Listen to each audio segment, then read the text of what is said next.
for this evidence session of the Digital Culture, Media and Sports Select Committee as part of our inquiry into reality television. Before we start the questions in the evidence session, I would just like to remind members that in accordance with the House's sub judice resolution, reference should not be made to matters before coroner's court, and therefore the inquest into the death of Stephen Diamond should not be referred to. However, discussion of the wider issues relating to the Jeremy Kyle show and other shows is permissible, just to state that for the record. We'd like to start our questions relating specifically to the Jeremy Kyle show with reference to the use of the lie detector test, which I think has been a key feature in the programme. And for the benefit of the record and for people watching, we're just going to play a very short clip of the use of the lie detector test and Jeremy Kyle delivering the results of that. And then we will ask some questions about the test itself. So if we could play the clip. Thank you. Let's do what we came to do. Those all important lie detector results. Will, thank you very much indeed. As ever, we will ask, in this case, my friends, one question. Central to the Jeremy Kyle show was the use of lie detector tests. Amanda and Peter agreed they both ordered the lie detector test from November 2015. Jeremy Kyle presents their results almost as facts. We asked Amanda, since November 2015, when you moved house, have you passionately kissed anyone other than Peter? You said no. Why did you say no? The test says you're a liar. You had sexual contact with anyone other than Peter? You said no. This test says you lied on that question. That's why you didn't want to come on stage, eh? No, I haven't done anything wrong. Read. Come on. Thank you. Tom McClellan, you're executive producer of the programme. How long has the polygraph test, lie detector test, how long has that been a feature of the Jeremy Kyle show?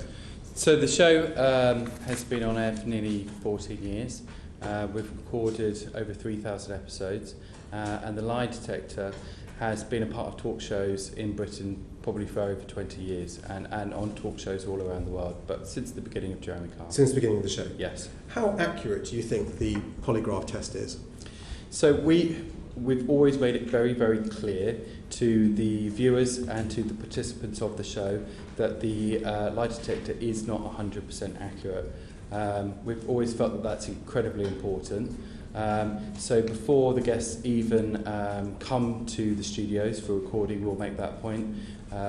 We tell them before they take the lie detector and obviously afterwards. And as you'll see on that clip, as Jeremy would be giving out the results, we also put it on screen that the lie detector is designed to indicate whether somebody is being deceptive, but practitioners claim it to have a high level of accuracy, although this is disputed. So we always wanted to be extremely clear, not only with the people on the show, but also the viewers.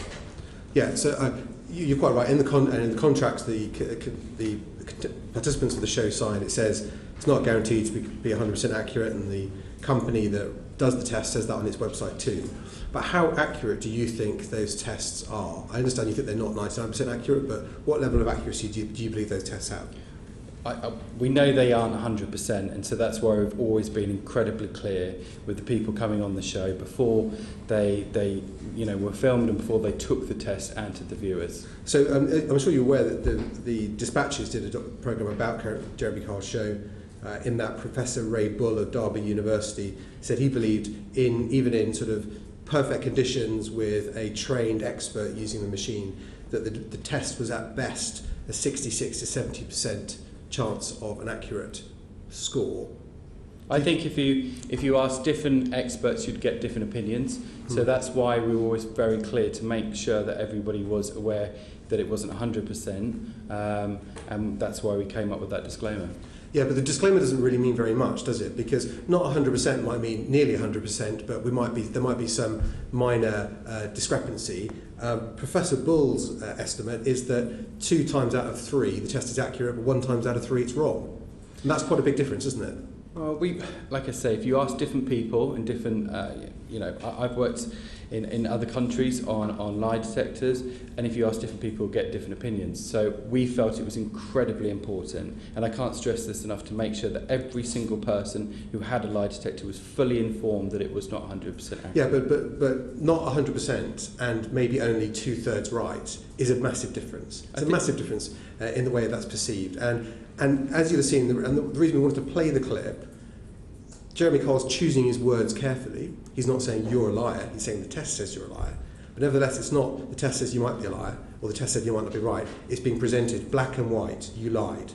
And that is causing obviously considerable distress to the people receiving the results.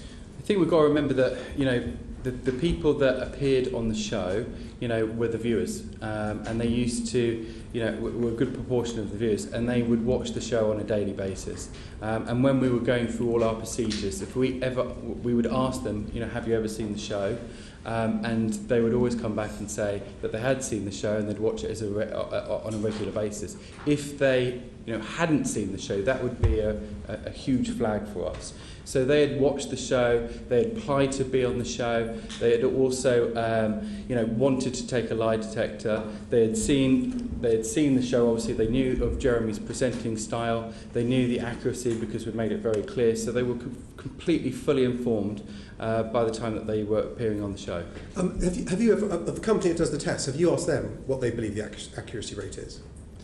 Well, we've talked to them, over a long period of time, and they told us that it is not 100%, so that's why we've made it very clear. So you're the executive producer, you're responsible for this programme. Yeah. So have you inquired as to how effective these tests are, what the percentage likely success rate is?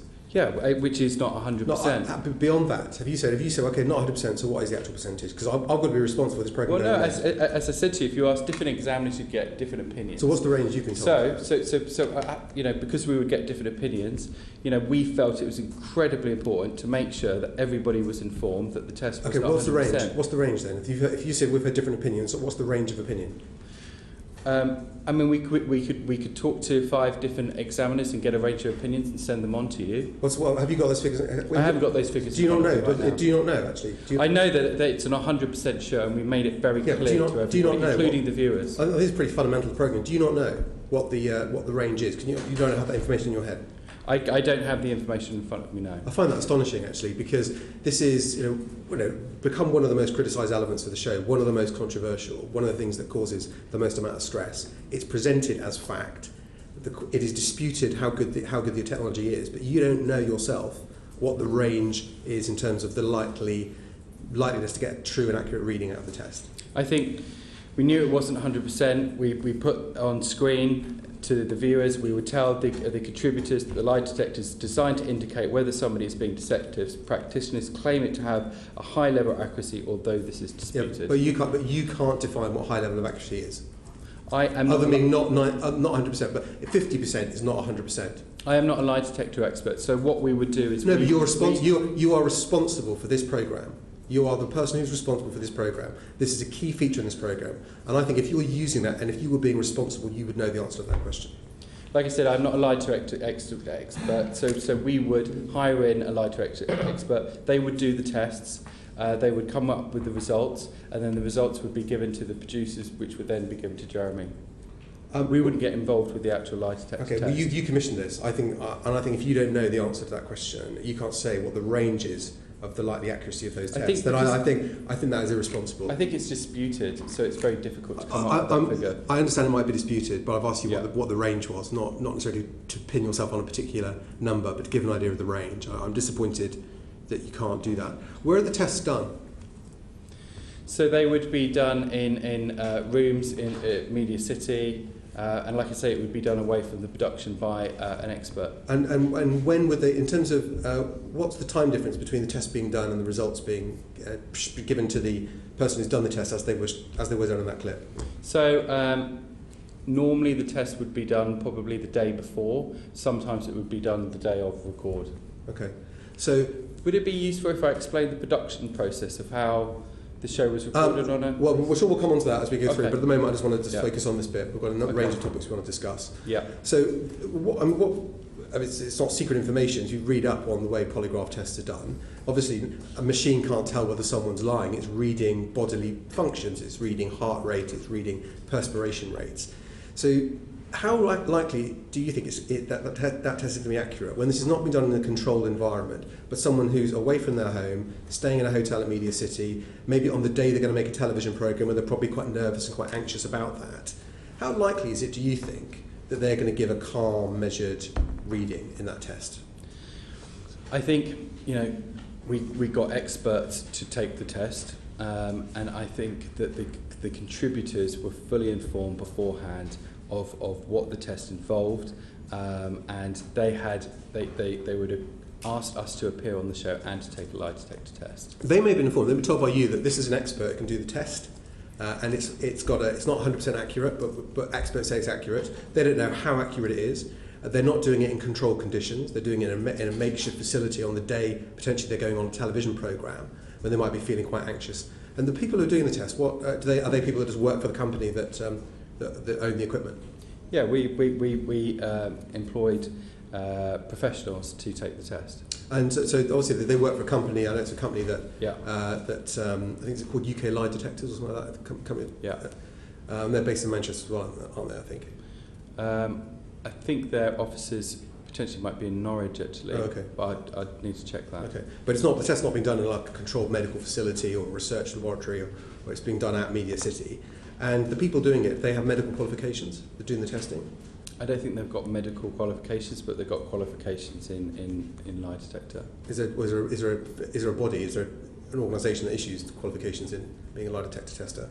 That was there are, and I can get those details and give them to you. But those are likely to be the qualifications, if they have any at all, that these people have. Yeah, and the people that we used, had been doing this for many, many years, and were, obviously very competent. It seems a very precarious environment for people who are potentially going through what could be a life-changing moment, and I'm not sure that the show is preparing people for what this means, or indeed even briefing them properly as to how potentially likely this test is to be very flawed. It's not been done in a controlled way, not by people with medical qualifications, not been done in a specialist facility, and people aren't being told what the range of percentage is in terms of how likely this is to be true or not. And that seems to be quite a precarious position to put people in. Mr. Stanier, from your position as Director of Aftercare, I mean, for people that you've met who've been on the show, who've had concerns or anxiety after the show, how much has that been linked to people that have been through lie detector tests who may have been adversely affected by that? We explain it differently. What we would say is that prior to the show is that some people will fail this test, but yet they will be telling the truth. So we explain it differently. We don't use percentages. We just make it very, very clear that some people will fail that test, but yet they'll be telling the truth. So I think that's a fairer way to explain it. Well, I don't think it's very fair, because I don't think people have been given the full picture of what these tests are, how inaccurate they could be. They're not being told that information. But the question I asked you was about, in terms of aftercare, after show, do you think actually the polygraph test is a contributing factor to people that suffer with concerns, depression after they've been on the show? I think yes. When somebody says yes, it is. You think it is? They do become distressed because they disagree with the result, and therefore that's why we have a guest welfare service after show in order to alleviate that distress. And what we want is for people to be comforted, controlled, calm after that result. Yeah. So when in that aftercare process, do you say to them, look, don't worry, the test is probably only 2/3 of the time accurate, so chances are it might not be true. Do you say that to them? We do, because we've actually mentioned it prior to the show. Yeah. So we will reiterate that point, that we'll go back to the point that we raised before the show, which is that some people will fail this test, yet they will be telling the truth. Yeah, but if they've also been told before the show it's not 100% accurate, but being led to believe it is highly accurate, the aftercare, if you've got someone who's distressed, or you've got a couple, maybe very distressed, maybe about to make a life-changing decision based on the results of this test, yes. Do you sit them down and say, look, actually the accuracy of this is greatly disputed, it might be 1/3 of the time it's not accurate at best, and therefore you shouldn't rely on this test? Do you sit people down and have those sorts of conversations as specifically as that? Again, I won't refer to specific numbers because I'm naive about the figures of accuracy. But are you aware of figures, though, of accuracy? I've always been aware that the lie detector was not 100% Yeah, accurate. I know that, but you said I'm aware of the figures, so you're aware of a range. No, I'm not. I'm not. So you're the director of aftercare on this programme, and you don't have any figures for the percentage of accuracy of this test. I would prefer to say to them that some people will fail this test, yet they will be telling the truth before they do the test. And then after the test, I will raise that again But isn't that it's meaningless, isn't it? I mean, it's a meaningless piece of information to give to people. From my point of view, it's about keeping them informed. But they're not. You're not, are you? Because you're not giving them information that could be relevant, would help them to put the test into context. I'm informing them that some people can fail the test, but yet be telling the truth. And then I can raise that if people are upset after the show. I can raise that again and say, this is what we spoke about. Yeah, but in the context of before the show, people are being told it's not 100% accurate, but the people who do the test believe it is highly accurate, so they believe it is highly accurate, and it's being presented on the show as definitive by Jeremy Kyle. There's no ambiguity in what he's saying there. And then afterwards, you're not saying to people, well, okay, there is a range of scores here. The test isn't, you shouldn't rely on it. You don't even know what the range of accuracy is yourself. You've just said that. I prefer to say to them that some people will fail the test. Joe Stevens. Can I go back to you, Mr. McLennan? You said that there are different views from different experts about the reliability of the lie detector test. Can I just clarify, have you actually got information about that? Have you commissioned it? Did you look at it? Or are you talking about doing that in the future when you gave your answers previously? Like I said, what we know is that the test is... No, can you answer the question, please? Have you, as a programme, as the executive producer, actually sought out those different views that you discussed of experts about the reliability of the test, or is that something that you intend to do in the future? I want to know whether you've already got the information and you've looked at it, or whether you haven't got the information at all. So I've been around lie detectors in my professional career for the last 15 to 20 years. So I know that there is different opinion.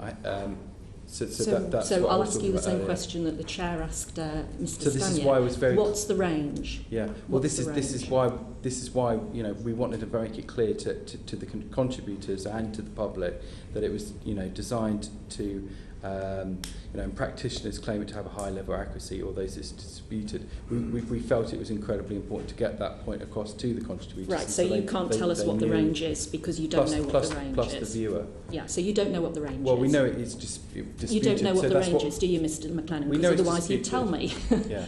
Okay, so if you were going into hospital to have an operation and the doctor said to you, this operation is not going to be 100% successful, would you just sit there, or would you say, well, what are the likelihoods of it being successful?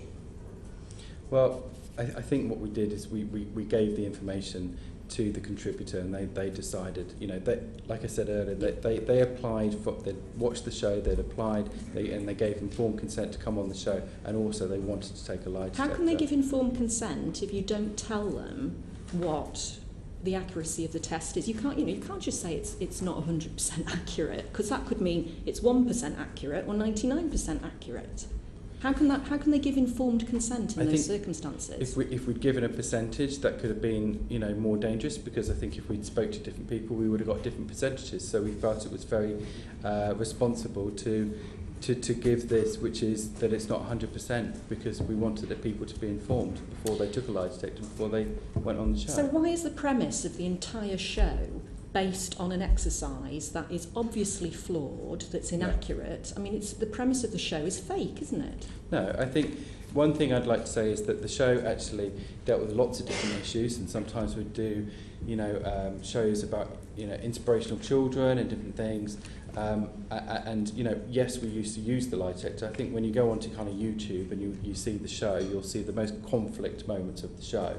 People who watched the show, which was a huge amount of people. I think one year 55% of the country watched an episode of Jeremy Kyle. The people who watched the show, would see a different thing. They saw a show that was conflict, but was also resolution. But they'll see lie and always detectors striving being for used. resolution. So can you answer my question? But that's why do you use something that is so flawed?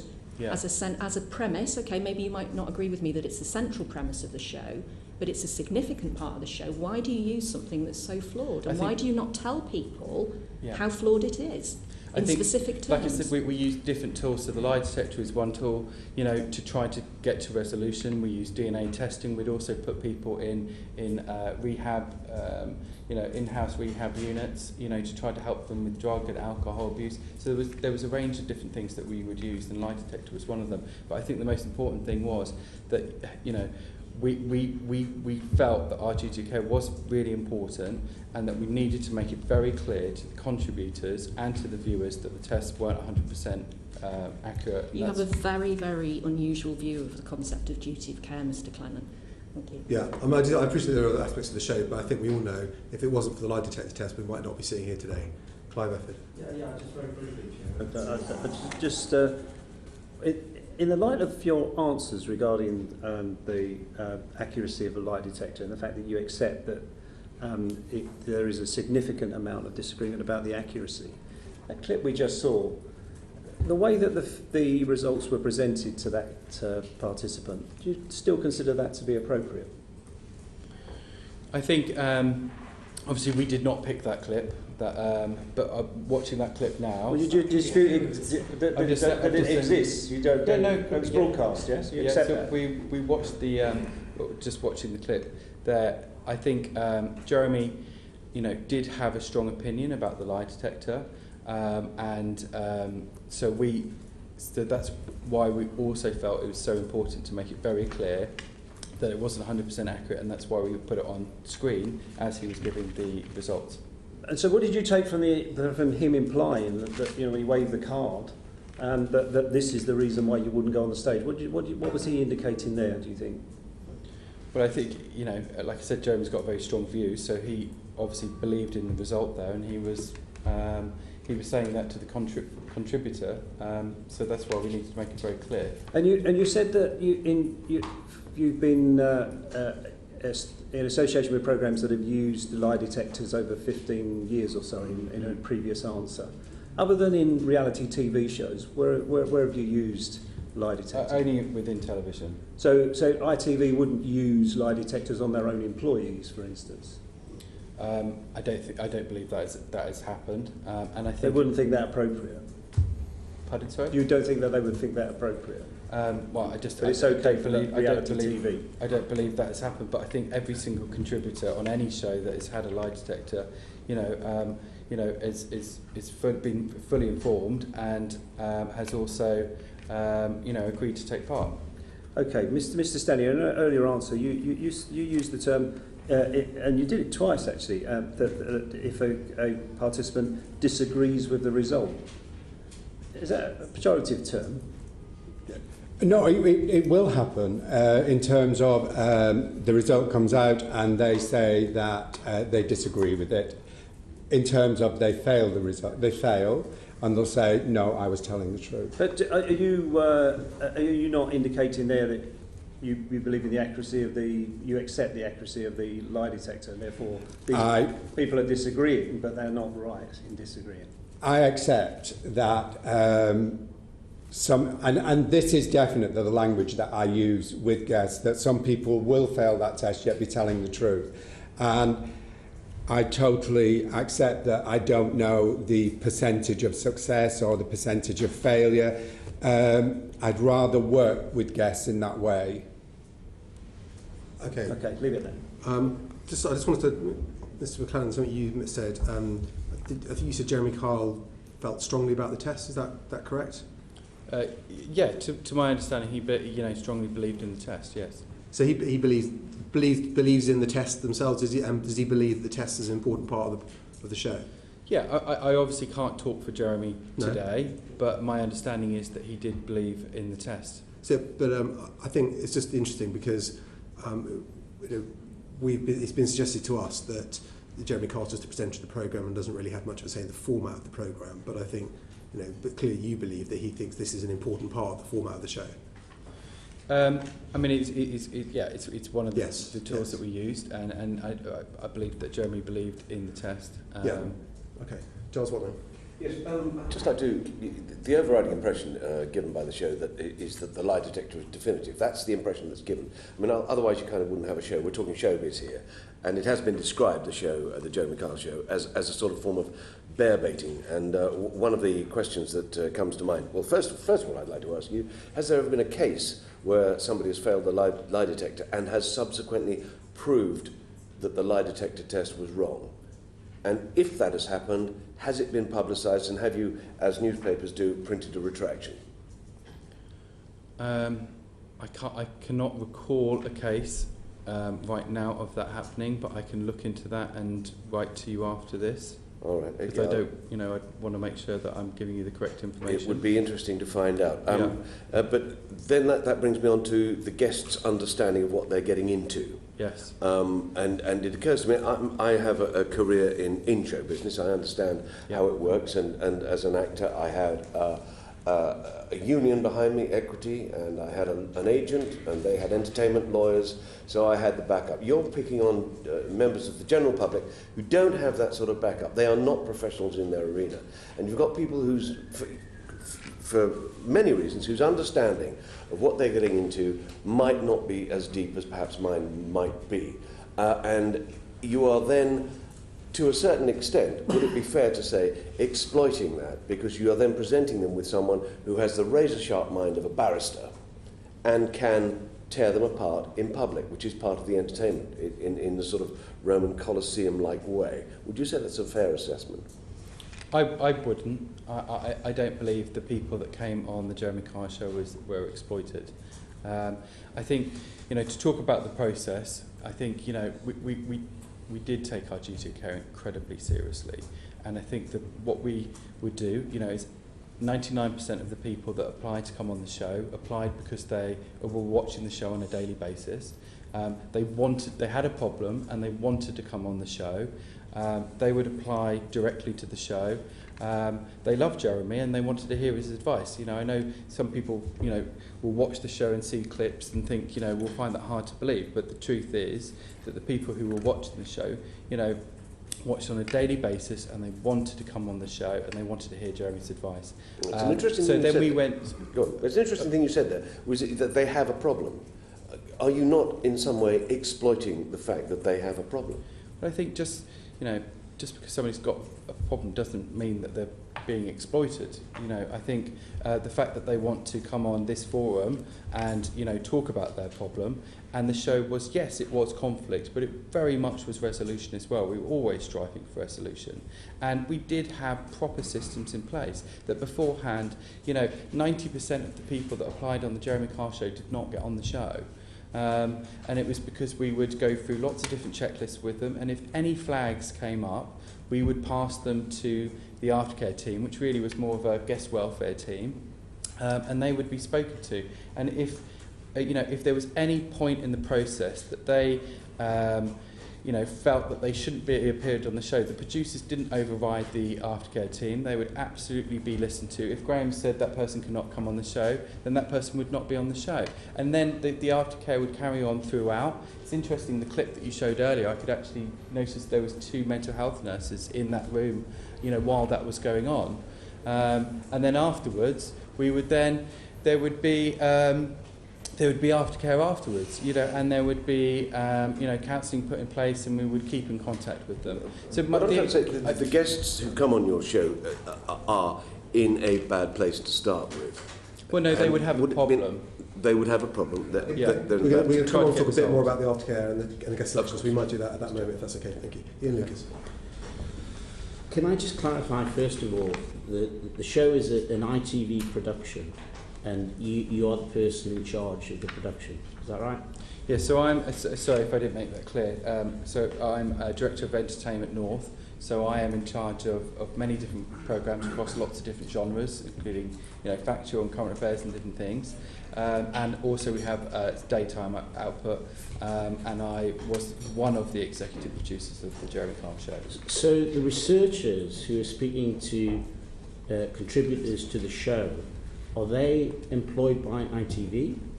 The researchers? Yeah. Yes, so each team, so we would make normally 3, potentially sometimes even 4 shows in a day. We'd normally record on a Thursday and Friday. The team would normally have 3 days of casting where they would go through all the telephone numbers and all the people that had contacted the show. They would then talk to them, and they'd also talk to the other side of the person that they had a problem with. If both sides agreed, they would then go to senior management, discuss the story with them, and then they'd start going through the checklists and getting the aftercare team involved when appropriate. So how many of these researchers are there? So there'd be 6 teams, And each team would have a producer, an associate producer, a senior researcher, and a junior researcher. And then we'd have teams around them for travel and everything else. So does that mean 3 people in a team, or they have people as well? So 4 people in each team, and each team would be making one show per week. Okay, so how do you find contributors to the show? So 99% of all contributors would call, so there'd be an advert within the show which saying if you have a problem or if you would like a lie detector, you can contact the show.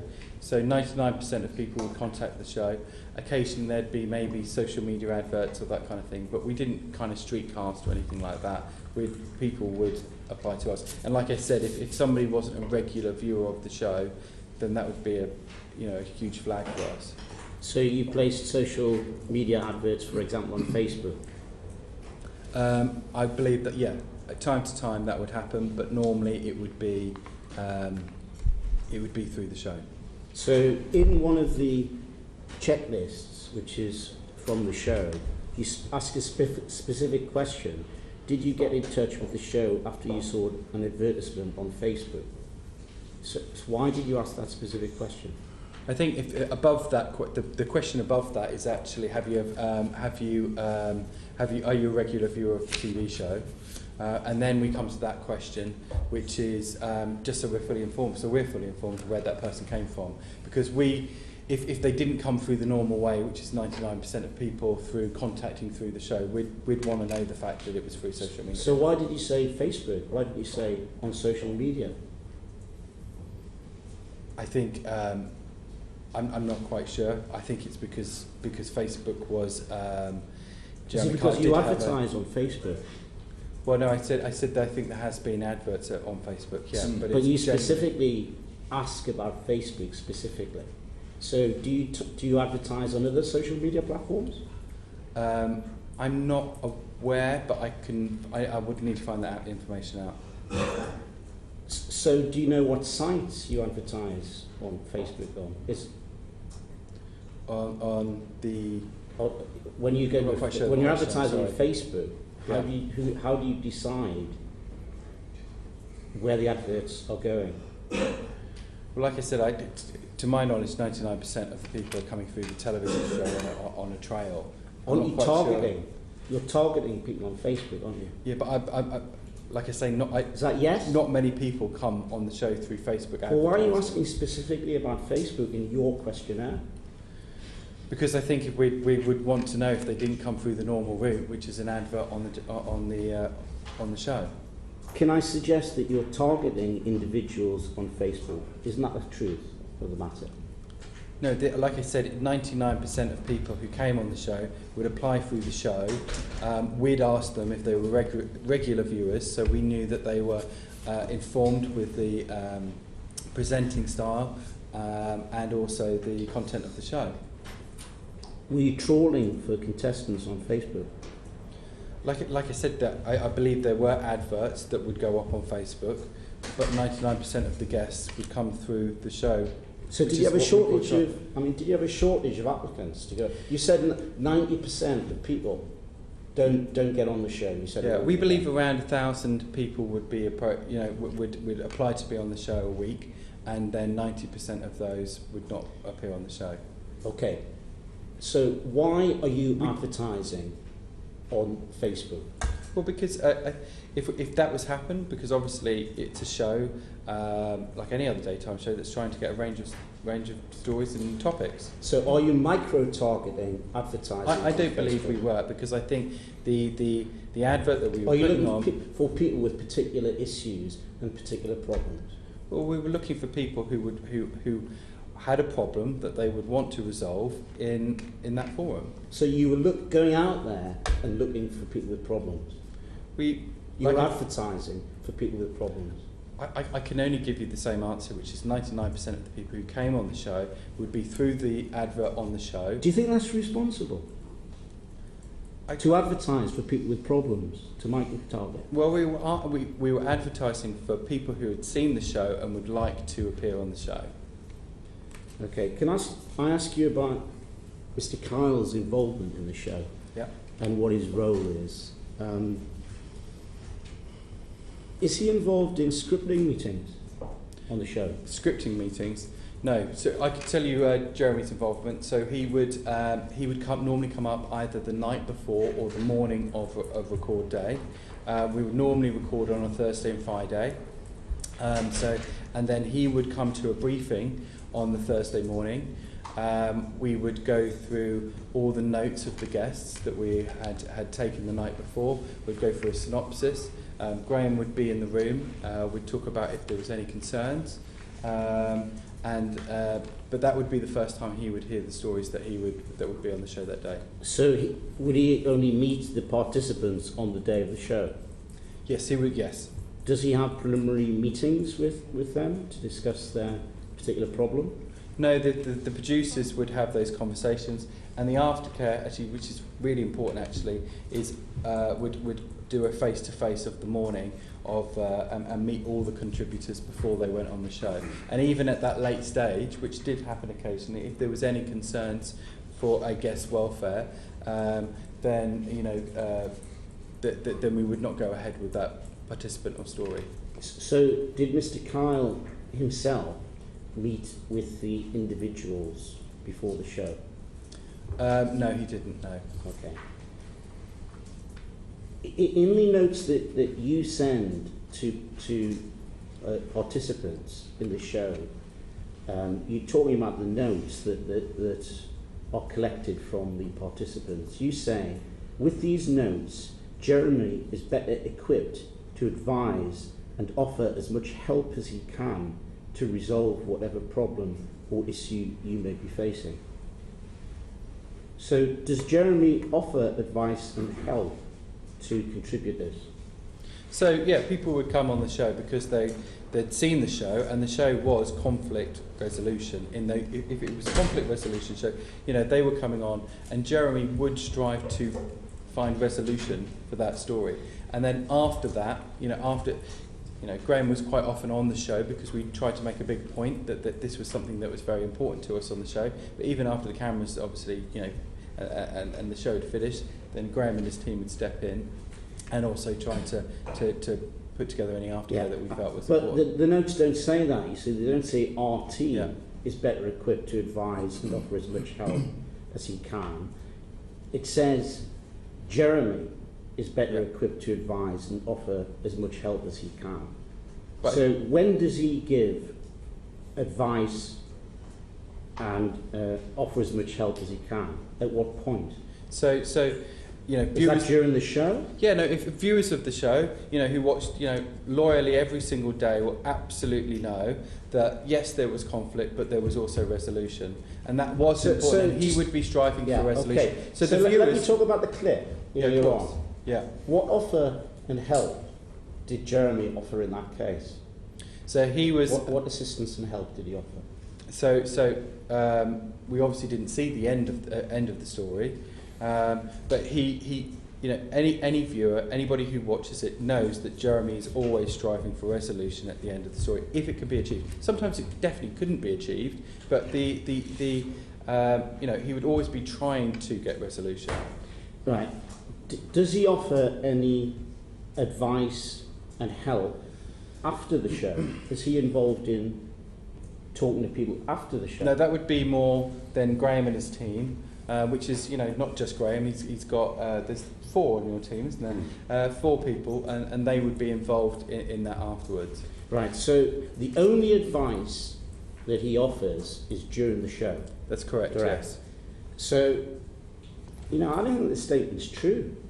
I think these notes, Jeremy's better equipped to advise and offer as much help as he can to resolve whatever problem or issue you may be facing. I think the viewer who then has watched Jeremy for years and years and years, potentially thousands of episodes, they want to come on the show because they respected Jeremy, they loved Jeremy, and they wanted to hear what his thoughts. I've no doubt on their problem. They probably so I think that was trying to reflect that. Okay, but I think they think Jeremy's.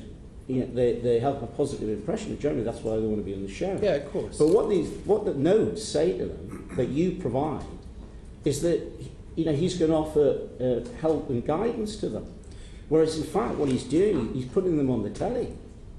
He's not there to help them. He's there to entertain. I think... And you know, with respect to Mr. Stanier, his job is to clear up the mess afterwards. I don't see it as that. You know, of course we were... Well, I'm sure you don't. You've been making the programme. But that's the reality. I mean, I think this is really misleading, what you send out to people. I think to viewers of the programme it wouldn't be. I honestly believe that people who watch the show on a daily basis knew what Jeremy was. Yeah, of course, you know, some of the clips and some of the things that we... What is Jeremy? How would you describe Jeremy? We'd see the kind of more conflict moments, but regular viewers would see that Jeremy, you know, is a fantastic presenter.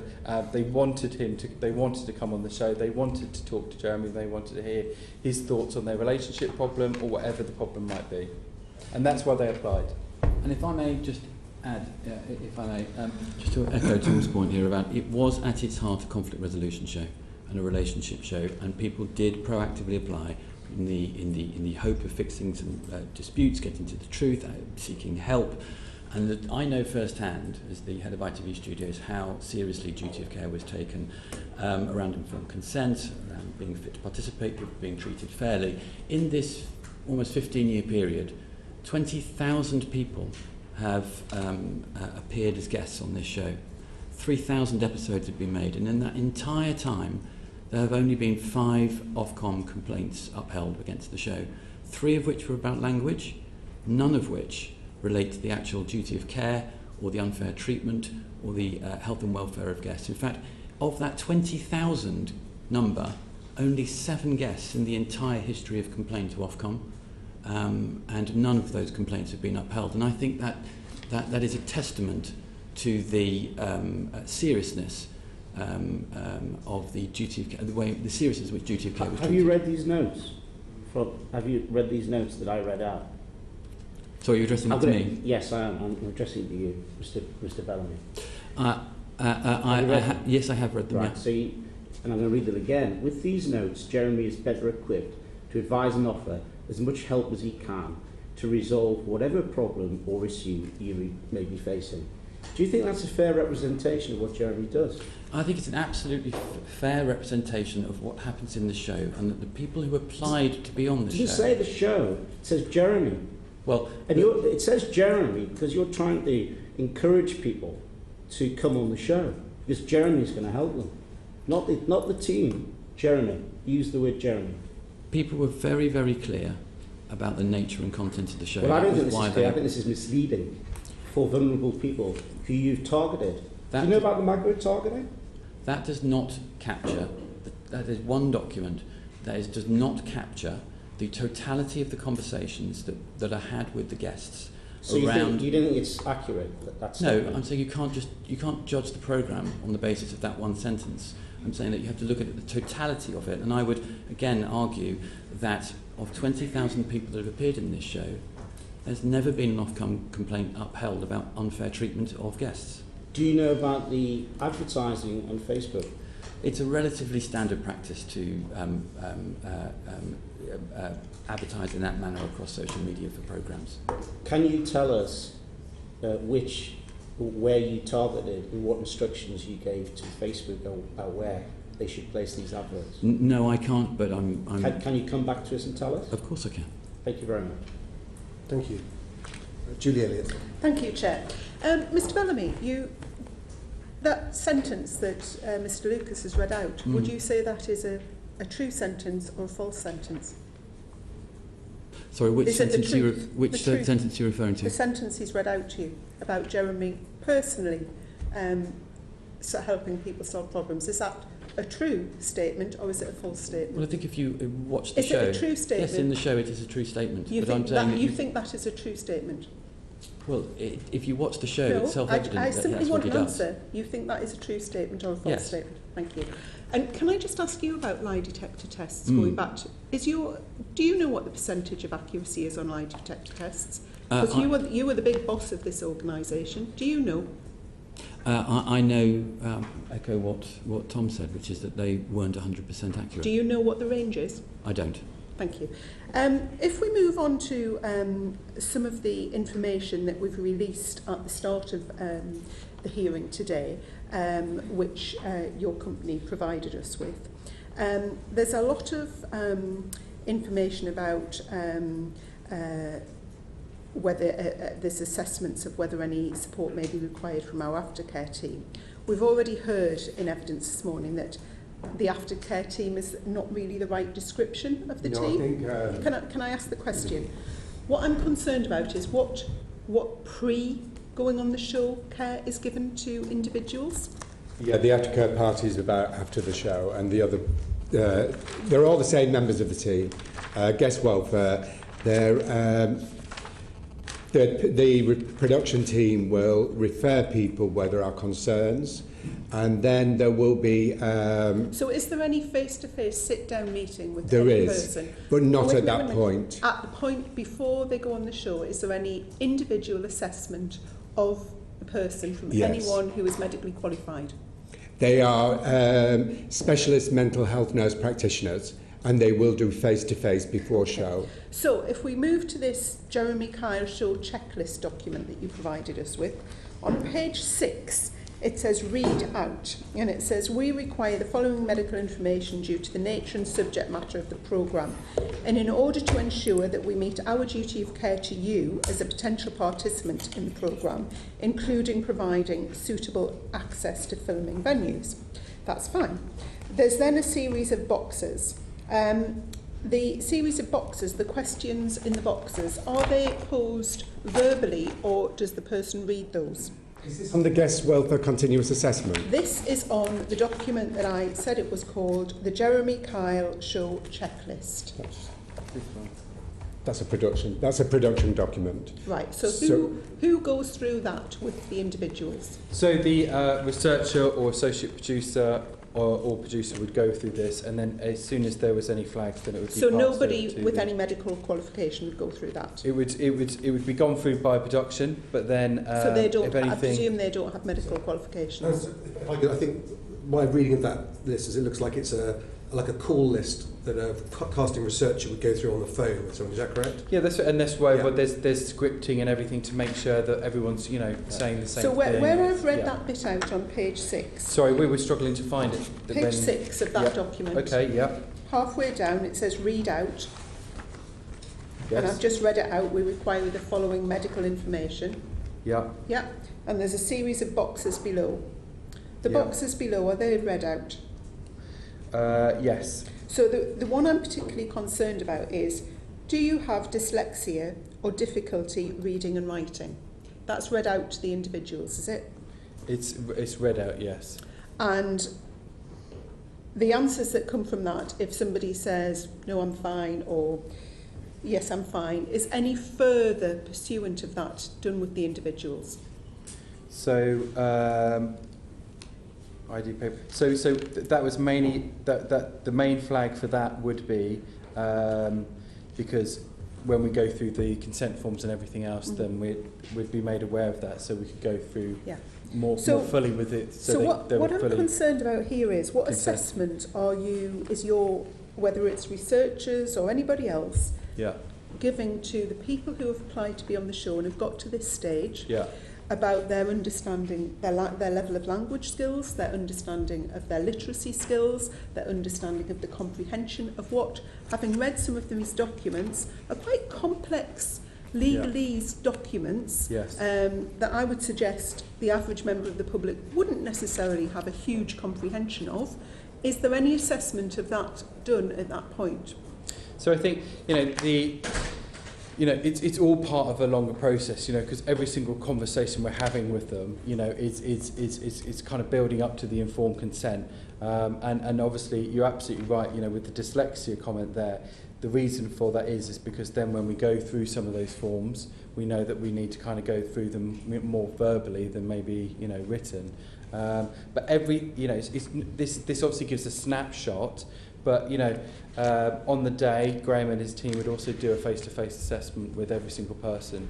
And if there was about literacy skills and language skills and comprehension skills, is that done at any point? Well, because somebody, if you look at all the evidence on people with not a level of literacy and language skills that their age would say they should have, somebody would, you know, if you look at any evidence on this, if somebody can read and write their name, their address, where they're from, etc., they would say they could read and write. Yeah. But could they read and write to the level that could understand the documents that you expect them to sign to give informed consent, going back to the point that my colleague Joan Stevens was making? So what assessment of language and literacy skills and comprehension skills do you make? This is something, you know, I personally have quite bad dyslexia, so I understand the importance I'm not actually, I'm putting dyslexia to one side. Sorry, I am specifically asking about language skills, literacy skills and comprehension skills. What assessment is your organisation at any level by anybody doing before someone is given the documents to sign that you are saying gives informed consent? Well, like what I said, are you doing it would be, you know,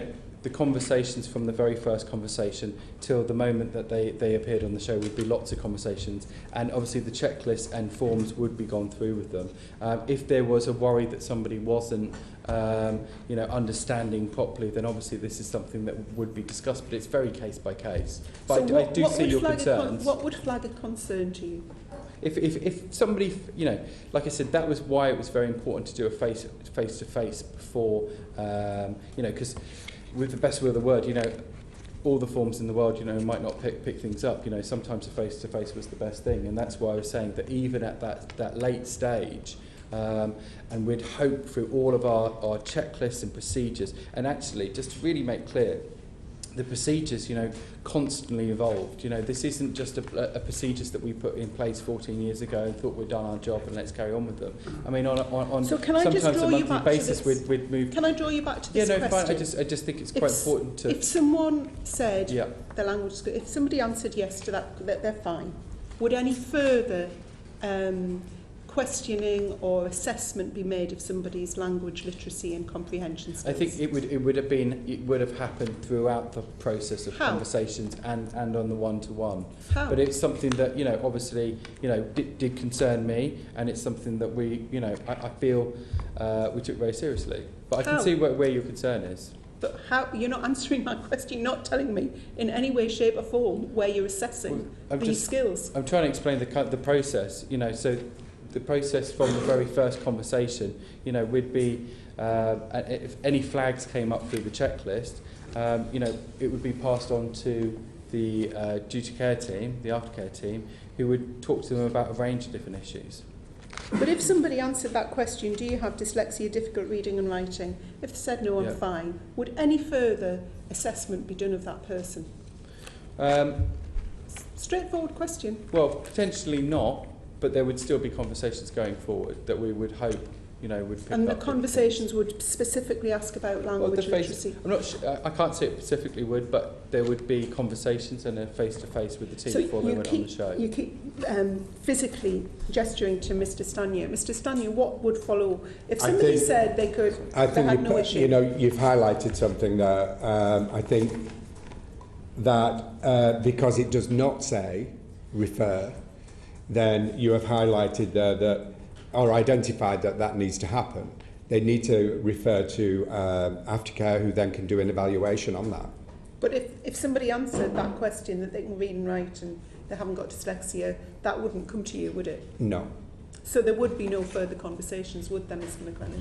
Well, I see. I would have hoped it would have been picked up in the one-to-one, but I can see where you're coming from. So, would there be any further conversations? There wouldn't have been any official conversations, but there would have been a one-to-one. So there would be no at any point, if somebody answered that question that satisfied you, there would be no further assessment of that person, that their understanding of quite complex contractual documents was at a level that really fulfilled your duty of care. That wouldn't happen, would it, Mr. McLennan? There would be no more official conversation.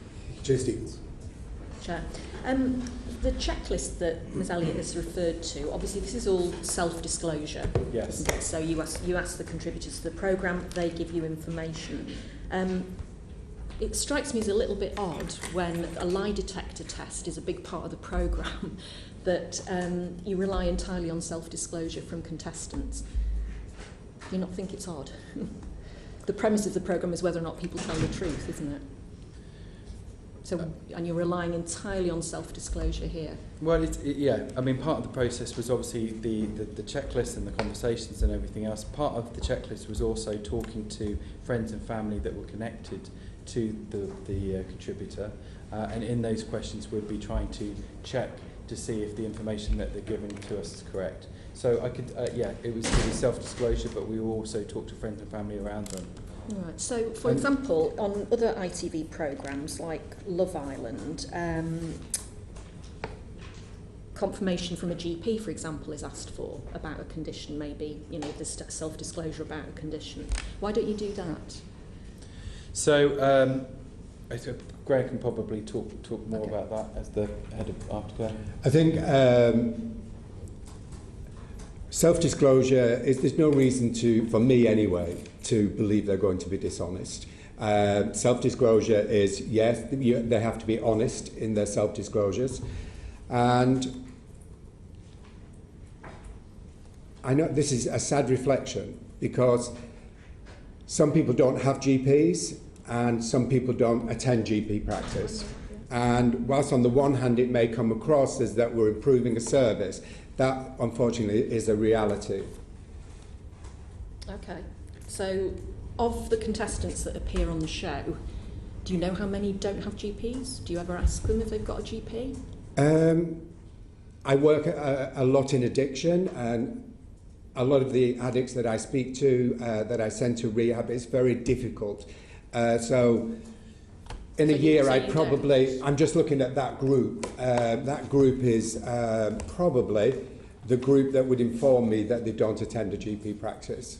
So you don't know how many people haven't got a GP? No. And we did have a GP that we could. And we do have a GP, but it's not their GP. Right. We do have a medical practitioner who we can contact and consult with. Okay. So one of the other documents that you've very kindly disclosed to us is what's called a special category data notice for the Jeremy Kyle show. So this is quite a lengthy and detailed document that people have to sign and agree to, which enables you to keep and use very specific categories of data which you'd otherwise not be allowed to use under data protection legislation. Yeah. And that includes stuff about people's physical and mental health, their sex life, their race and ethnicity, stuff to do with the DNA testing and the lie detector testing. I'm particularly interested that in this very lengthy and complex document, it says right at the end that if you don't sign the document, if you don't give us your consent so that you can have this data, and I'll come back to what you use it for and how long you keep it, then depending on the information concerned, we may not be able to proceed or continue with your application or participation in the programme. So effectively, people have no choice, do they? If they want to come on the programme, they have to agree to holding this very, very sensitive data and then doing with it what is set out in this document. Otherwise, they can't go on the programme. Yeah, obviously, you know, recently with the new GDPR regulations coming in, this is something that we've had to take very seriously and go through everything. Yeah, but this they is all can't. Relatively. But you basically don't give them any choice, do you? Well, this is obviously all relatively new, and obviously we have a team of business affairs and lawyers that you know are trying to make sure that we're compliant, and that's what they've informed us. Okay, so it says also in this document that you will share internally with business affairs, as you mentioned, compliance and insurance teams. So I'm interested to know, why would you share information about people's medical data with insurance teams? I'm not sure of the answer. I'm not a lawyer, but I can get that information and pass it to you. Because what concerns me is that if this information is being shared with insurance teams, it would probably affect the contributor's ability to get insurance in the future. Right, okay. So let me look into I'd appreciate that. if you could write to the committee about that. Thank you. How many contestants, in your experience, are put off going on the programme after applying and getting through this process and the self-disclosure form because of mental health issues? Is that something that happens very often? I think, you know, it's a difficult thing because obviously we put in very, you know, stiff duty of care, because we wanted to make sure that everybody who appeared on the show, was capable and okay to appear. But obviously, we also had to be very careful that we weren't, not letting people with mental health apply to be on the show, because obviously sometimes there is So going back to my question, yeah. Of the people that apply to be on the show, yeah. How many do you reject for concerns about mental health at that first point, and then people who actually you accept and then you go through this process with them? Yeah. How many then, in your experience, have been rejected because of mental health issues? That's going to be very difficult to give. Well, is it lots of people? Is it very few people? Has it ever happened? I think referrals to the assessing team, probably 50-60%. So 50 to 60% of people are then rejected, and not. Yes, at that point. Fine. Okay. And then finally, I just wanted to come back to something that you said, Mr. Bellamy, about complaints to Ofcom. You said that there are only 7 complaints made to Ofcom, I think. By guests on the show, correct. By guests on the show, yeah. How many guests on the show make complaints to you as ITV after the show? I don't have that number to hand, but right. Do you keep a record of it? I'd have to come back to you on that. What I would say is, if anyone raises an issue or a concern or a complaint that isn't satisfactorily resolved, they are referred to Ofcom. So you tell them to go to Ofcom. Correct. Right. Okay. So it would be very helpful for the committee to know. First of all, do you record complaints from guests, contributors to the programme? And how many complaints you get as a percentage of the guests that appear on the programme. If you could send us that. Thank you. Thank you. Brendan O'Hara. Thank you, Chair. Mr Stanley, could I ask you, at the start of the session, we saw Jeremy Kyle thrust a card in front, in the face of a crying woman, and declare, "The lie detector says you're a liar." The director then cut to her husband, partner, whoever, who looked to be on the point of a breakdown. The director then cut back to Jeremy Kyle, who repeated the process, saying to this crying woman, "The lie detector says you're a liar." In your professional opinion, is this acceptable behaviour? Are you comfortable with what you saw? It's not the behaviour I would employ. That's a really black and white statement, saying that somebody is a liar.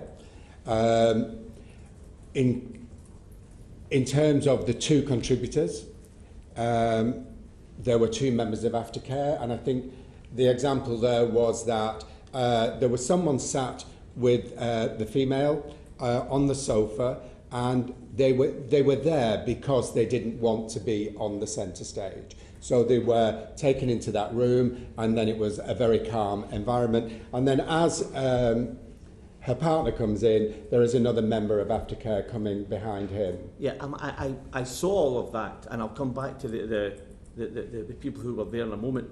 But I'm asking you, in your professional opinion, as the person employed to look after these very vulnerable people, are you comfortable with what you saw?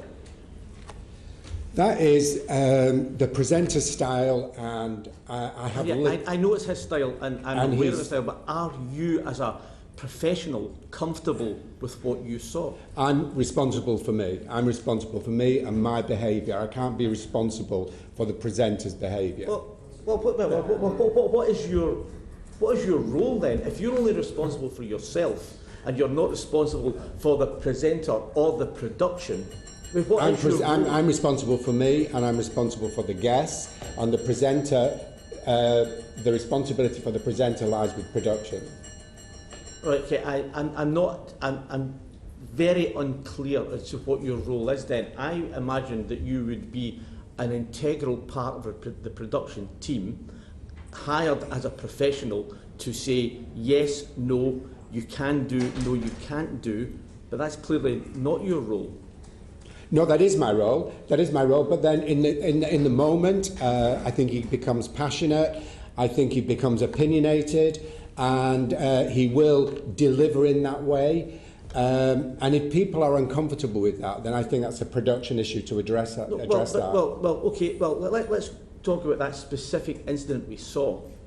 What did you do in the immediate aftermath of that incident? There were 2 members of aftercare allocated to 2 people, so 1 per person, and then they would have been taken upstairs to their dressing rooms. No, I'm asking you, did you go to Mr McLennan, did you go to Mr Kyle and say that was out of order, that was wrong, you humiliated these people, you exposed their vulnerabilities, you played on them, your style was overly aggressive? My concern is for... No, can I ask you, on that specific incident we saw, did you go to the head of production or the executive producer or Mr Kyle and say that was wrong? My main concern on that part would be to make sure that both of those people had adequate support, and that I would have done. You've got to remember that senior members of production are watching that part, and if in their opinion their presenter behaved any way other than reasonable, it is for them to address that. But you said it's not a binary choice. You didn't have to go and look after the guests at the choice of not speaking to Mr Kyle or Mr McLennan. You could easily have done both, and I would imagine that it would have been in your remit to have done both. Did you do both? I didn't speak to the presenter or the series producer on that occasion. So were you professionally comfortable with what you saw? I'm never professionally comfortable with black and white statements. Okay. I'll come back to you in a moment, Mr Steiny, but on Mr McLennan, on that clip as well, you referred to it a moment ago and you said that in defence of what we saw, you said that there was 2 mental health nurses in shot. Now, I was under the opinion that mental health nurses were there to treat people with mental illness. Did these people, were these people involved in need of mental health nurses? No, sorry, a part of, I thought that was explained, it obviously wasn't very clear. Part of Graham's team, there are 2 special mental health nurses that are part of the... It's a continuity of care, so the assessing team then goes through into the support team, and then the support team into the aftercare team. Yes, but the 2 people you referred to in that clip, were they mental health nurses? Yes, they were. They were mental health nurses. Yeah. So, in your opinion, Mr Stanley, were the subjects in need of mental health nurses?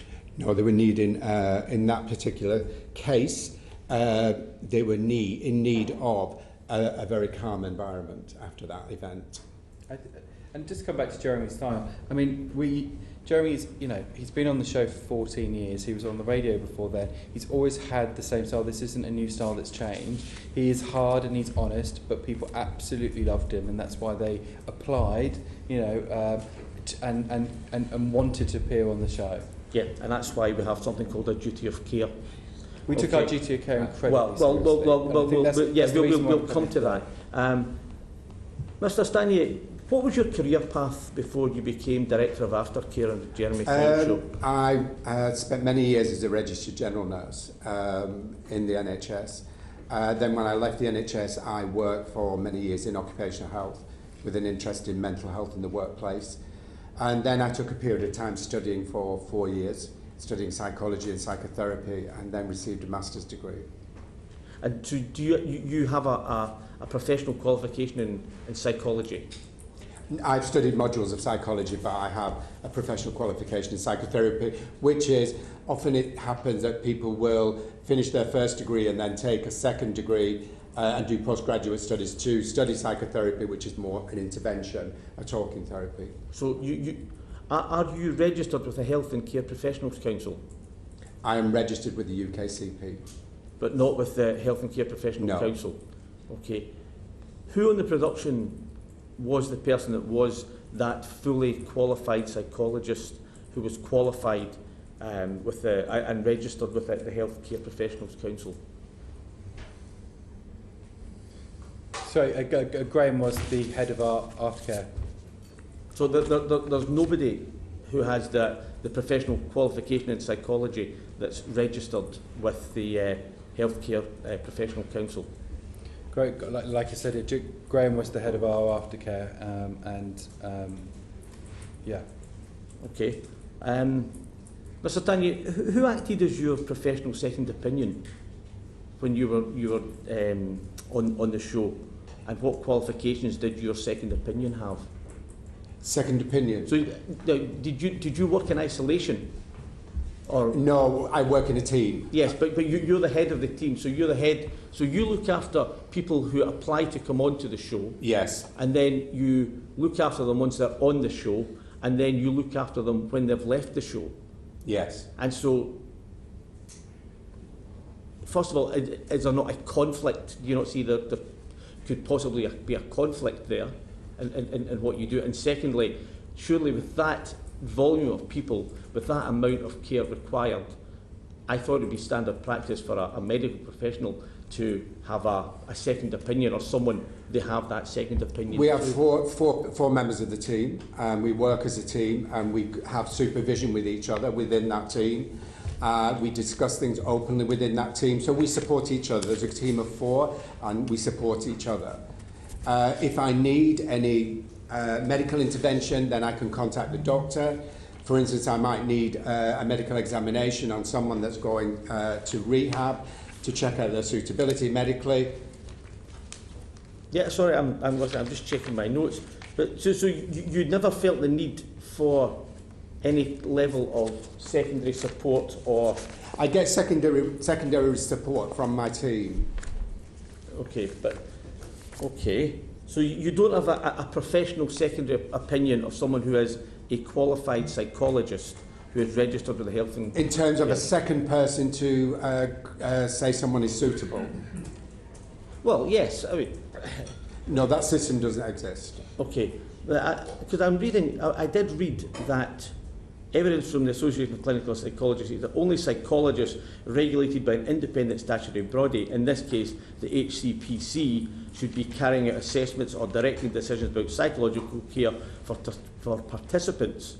Governance and accountability are absolutely key. Only a regulation can guarantee these. But that doesn't seem to be the case, and because there is nobody who is that HCPC qualified, is there?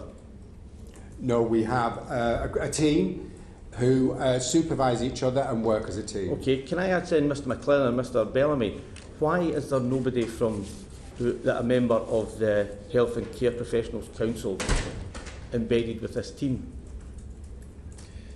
I think this is something we're going to have to come back to you on. We're going to have to look into and write to you. I think the short answer is that we felt confident that the duty of care processes were robust. Yeah. And as you say, we and the team relied on Graham and his aftercare team. So we were confident in the processes. Are you still confident?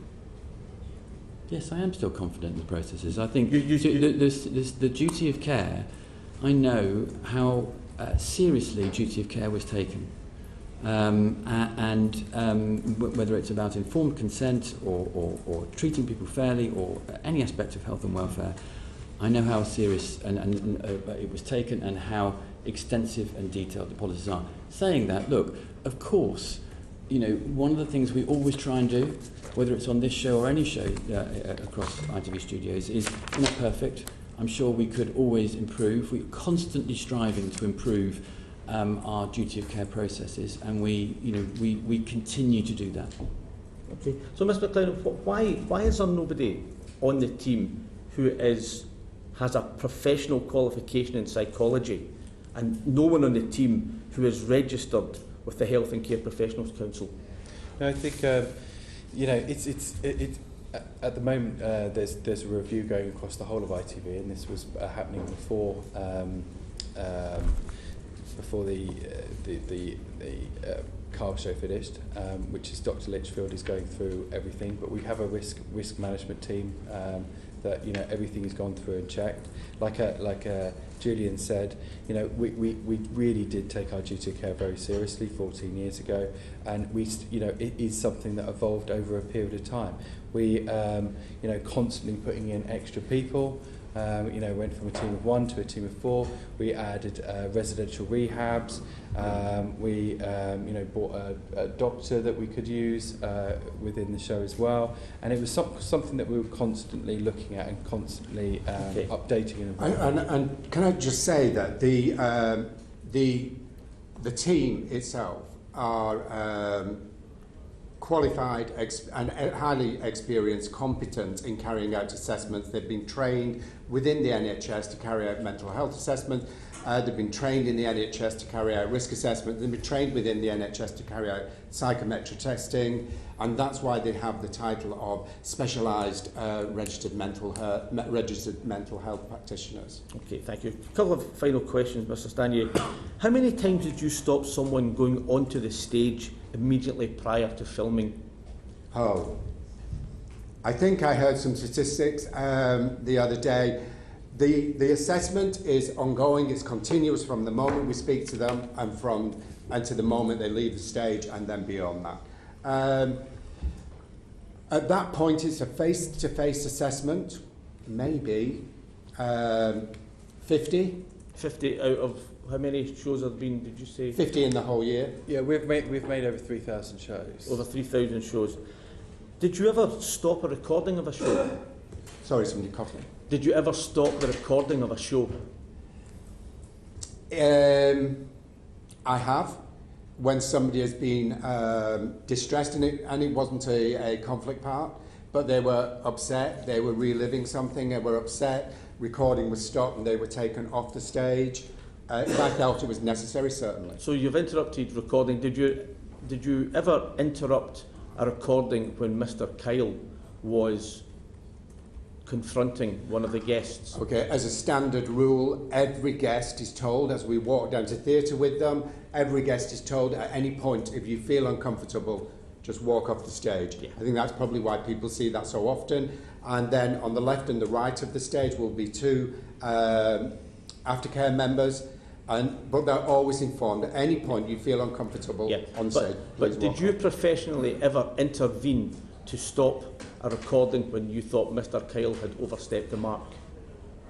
No, I prefer to work with the guests and say, if you feel uncomfortable, leave the stage. Okay. How many times after the recording of a show did you say this show should not be broadcast?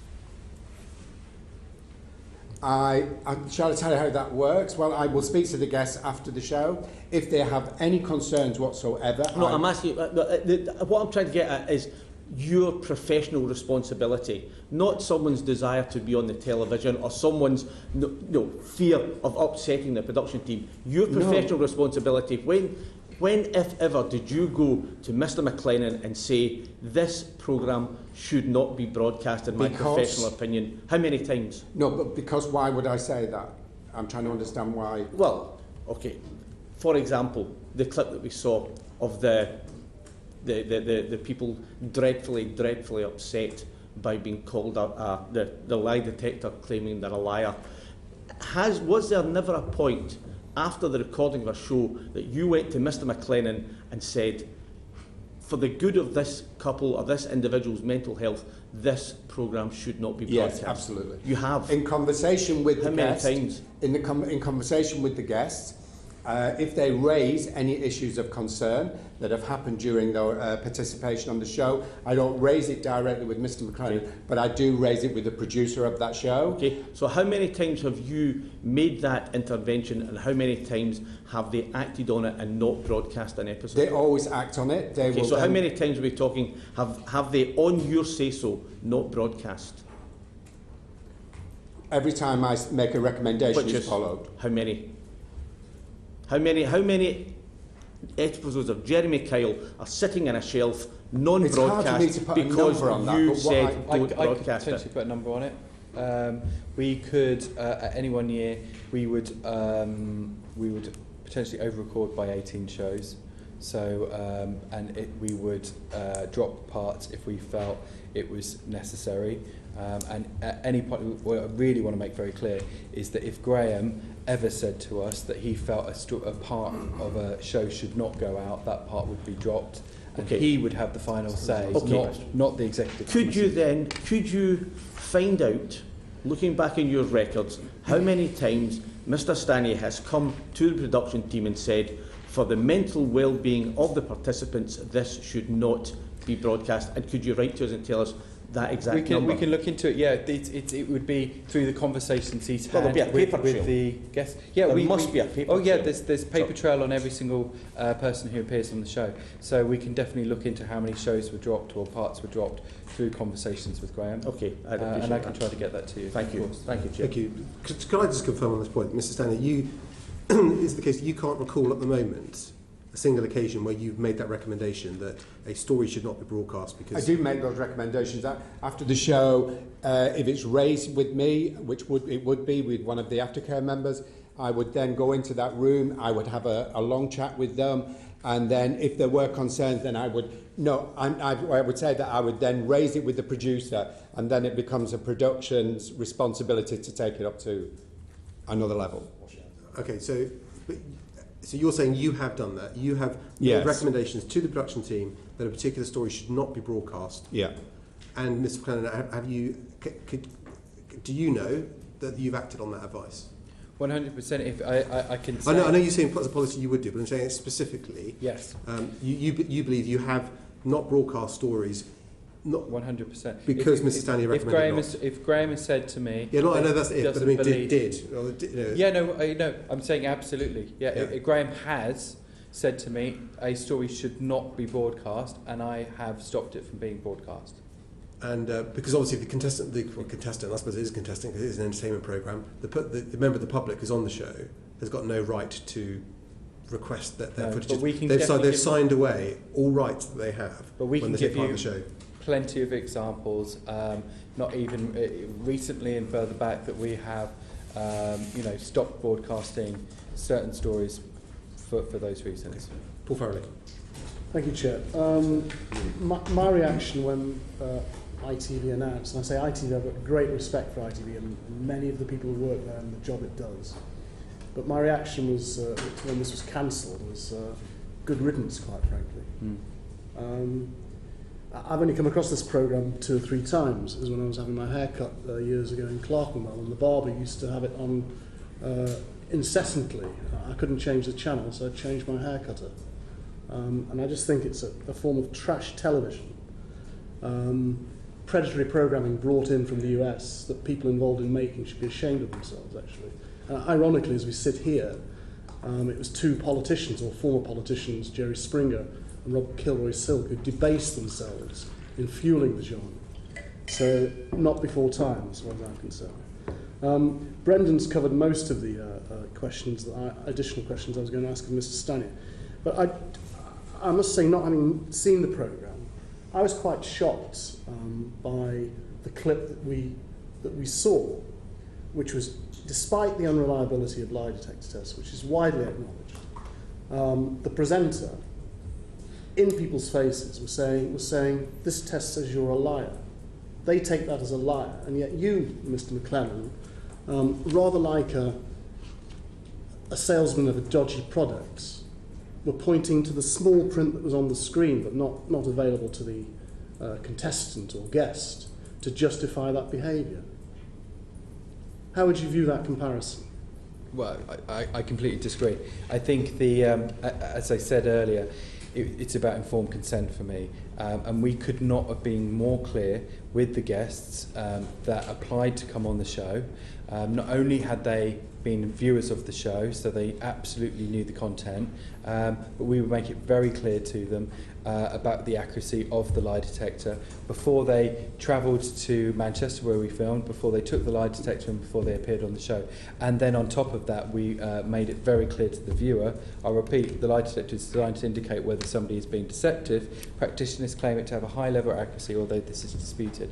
So it was very important to us that everybody was informed, from the contributor to the viewer. That's clearly, as people have pointed out, not reflected in the behaviour of the presenter on a programme of which you're the executive producer. I've been on this committee for 14 years now. We've had some characters in front of us. And I must say your attempts at justification put you in a sad category of your own, as far as I'm concerned. Mr. Stanier, you're registered with I just looked them up, I'm not familiar with them, the UK Council for Psychotherapy. Yes. That's correct. I don't know the organisation, but from with your description of your role as a medical profession to use a broad category. It's sort of rather analogous to somebody from the medical profession watching a dangerous driver using a behaviour like that and saying it was not his role to ask the driver to slow down or take the foot off the accelerator, but your job was really to put people on a stretcher afterwards. It's a strange view of a professional's duty. No, I do believe that people have choice and they make a choice to go on the show. It's about making sure that they're fully informed, and that's just not by production. It is part of the process that we do that as well. And then it's a continuous assessment, and throughout that assessment we're constantly saying to them, we're Girls Welfare, we're here to support you, we are the team that you need to support you. We will do that all the way down to the studios, take them to the studios, and then inform them that at any point that you feel uncomfortable, then please leave the stage. We're going to be here waiting for you. We're just working with the guests constantly. And I'll just go back to the point that I believe that the presenter, his style, his language, is something that is part of the production team and not part of guest welfare. Of course, his language, when you on here, that black and white language, you know, you're a liar, it's not something I would use. It's not the language I would use. But going back to Mr. O'Hara's points, I mean, you seem to be a professional voyeur of car crashes and see your job just to put the bones back together afterwards. I think you have to look at it. Do you want a guest welfare programme on the Jeremy Kyle Show or not? Somebody has to do that job. I'm quite happy to do that job. I like looking after people. I like treating people in terms of, I like the aftercare programme that I've created for them, sending people off to mediation, sending people off to rehab, sending off people off for relationship counselling, for counselling. You know, I've been afforded a great budget to help people. So yeah, it's not just the bit that's on the stage, it's what happens in aftercare. I've been afforded opportunities to help an enormous amount of people. I could just add that... And to be paid a lot of money out of that great budget, no doubt. Can I just add that this year alone we've put 13 people through rehab. They've been in there 3 months at a time. We've spent 122 hours of paid counselling, of mediation and anger management, and approximately 95 per year referred to free services. So, you know, I know when you see clips on YouTube or clips at the hairdressers in isolation, you know, it probably doesn't feel like it, but the reason we really wanted to come here today was to make it very clear that we know the show was controversial, but we did take our duty of care very seriously, beginning, middle and end. I'm going to, just as a matter of curiosity, how big is the budget that you're given? Sorry? How big's the budget you're given? The budget? Yeah. It was. I was never ever aware of a budget, but whatever. Just that it was big. So when he said budget, I've never ever said to Graham at any point that he couldn't do something because of money. Okay. We've just always. I make a request and then it goes through. I just want to. Clearly, the limitations of your role, pretty much self-imposed, quite frankly, have been quite evident through the answers here. But could I just finish asking one question? What's the best advice to give a patient who comes home and is distraught that they've tested positive for HIV medically? What is the best advice? Yeah, what can be some of the best advice to give someone who's distraught who's tested positive for HIV? Well, it's often to go back and have another test because of the false positives. So when people failed lie detector tests, did you ever advise the programme that perhaps they were so distraught that they might just take them again? No, I didn't advise. You didn't? That. Ever? No. Okay, enough said. Thank you. Julian Knight. Thank you, Chair. Mr. Stanley, you said earlier about how you were saying to participants that should they become particularly distressed or under pressure, they just walk off the stage. That's correct, isn't it? Is that what you said earlier on? After the show? In the show. You told Mr. O'Hara, I believe, that you often said before they went on air that if you find it too much, yes, please just walk off. Okay. Ms. McLennan, when they walk off stage, they're still in camera, aren't they?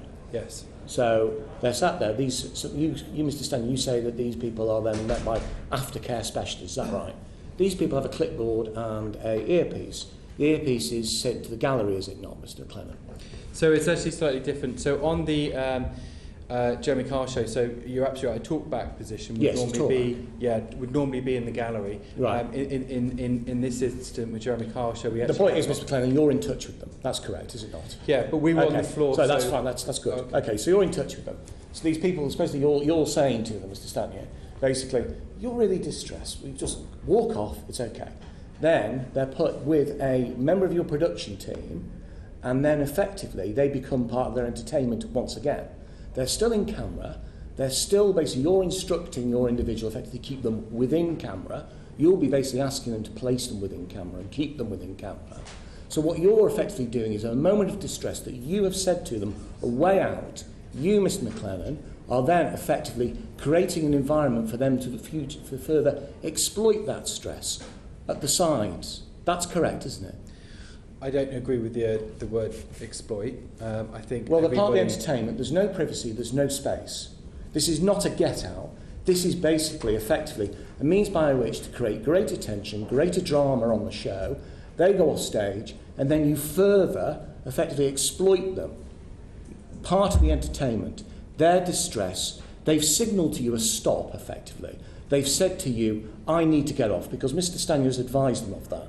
But instead of actually effectively allowing them off the stage, allowing them peace and privacy to regather their thoughts, you, Mr. McLennan, effectively constructed a production that then effectively allows them to be exploited further, to remain part of the entertainment, when Mr. Stanier has told them that effectively by doing this, they are not part of the entertainment. I don't agree with the word exploit. Like I said, I think everybody was completely fully informed of the show. They'd viewed it for many years. So they're cognizant of TV production standards, and the way the TV station works. I was trying to explain earlier the talkback position. The reason why that was on the floor was because then at any point a producer or an aftercare person like Graham could come over and talk to the person in talkback. We could take the show to break, or there was lots of things that we could do. One of the views I've ever had of it, and I've looked on YouTube, etc., basically it's a moment of drama. They storm off the stage, they're stopped by a person with a clipboard and a microphone in their ear, they're kept in camera, and then effectively they then stay there, and they maybe your production person talks to them, etc. But all the while, their distress, when they think they're in a safer space, when they're achieving a safer space, their distress is there for people's entertainment. Well, like I say, I think it comes back to they would have watched the show. That is something that would happen on the show. So, it comes back to informed consent for me. But what we're talking about is the beginning, middle, and after of aftercare. And actually, what we're talking about is even in those moments where tensions were high, there was members of Graham's team with them. Okay. But they're on camera, so maybe the main ends of Mr. Stanley's team may be there, but they're still on camera. They're still on camera. During and they're still part of the. They thought they're out. They thought they're out, Mr. McLennan, but they're still on camera. That's the fact, isn't it? So let's have a look at let's have a think back to the original clip we saw. We saw an extremely distressed woman who effectively, potentially her life is being ruined by cod science with all the veracity, in fact, of a toss of a coin, and. In that respect, at that very moment, how certain are you? Because I was struck by something, the vulnerability of the woman, the fact that many of your participants are couples.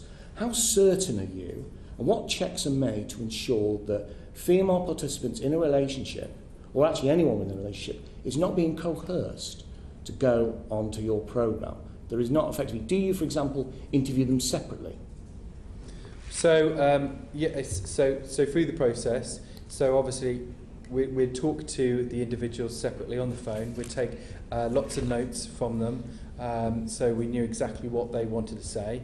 One of the reasons for that is that we wanted to absolutely make sure that they got out everything they wanted to say on the programme, because actually it was quite a short period of time, sometimes only 10-15 minutes.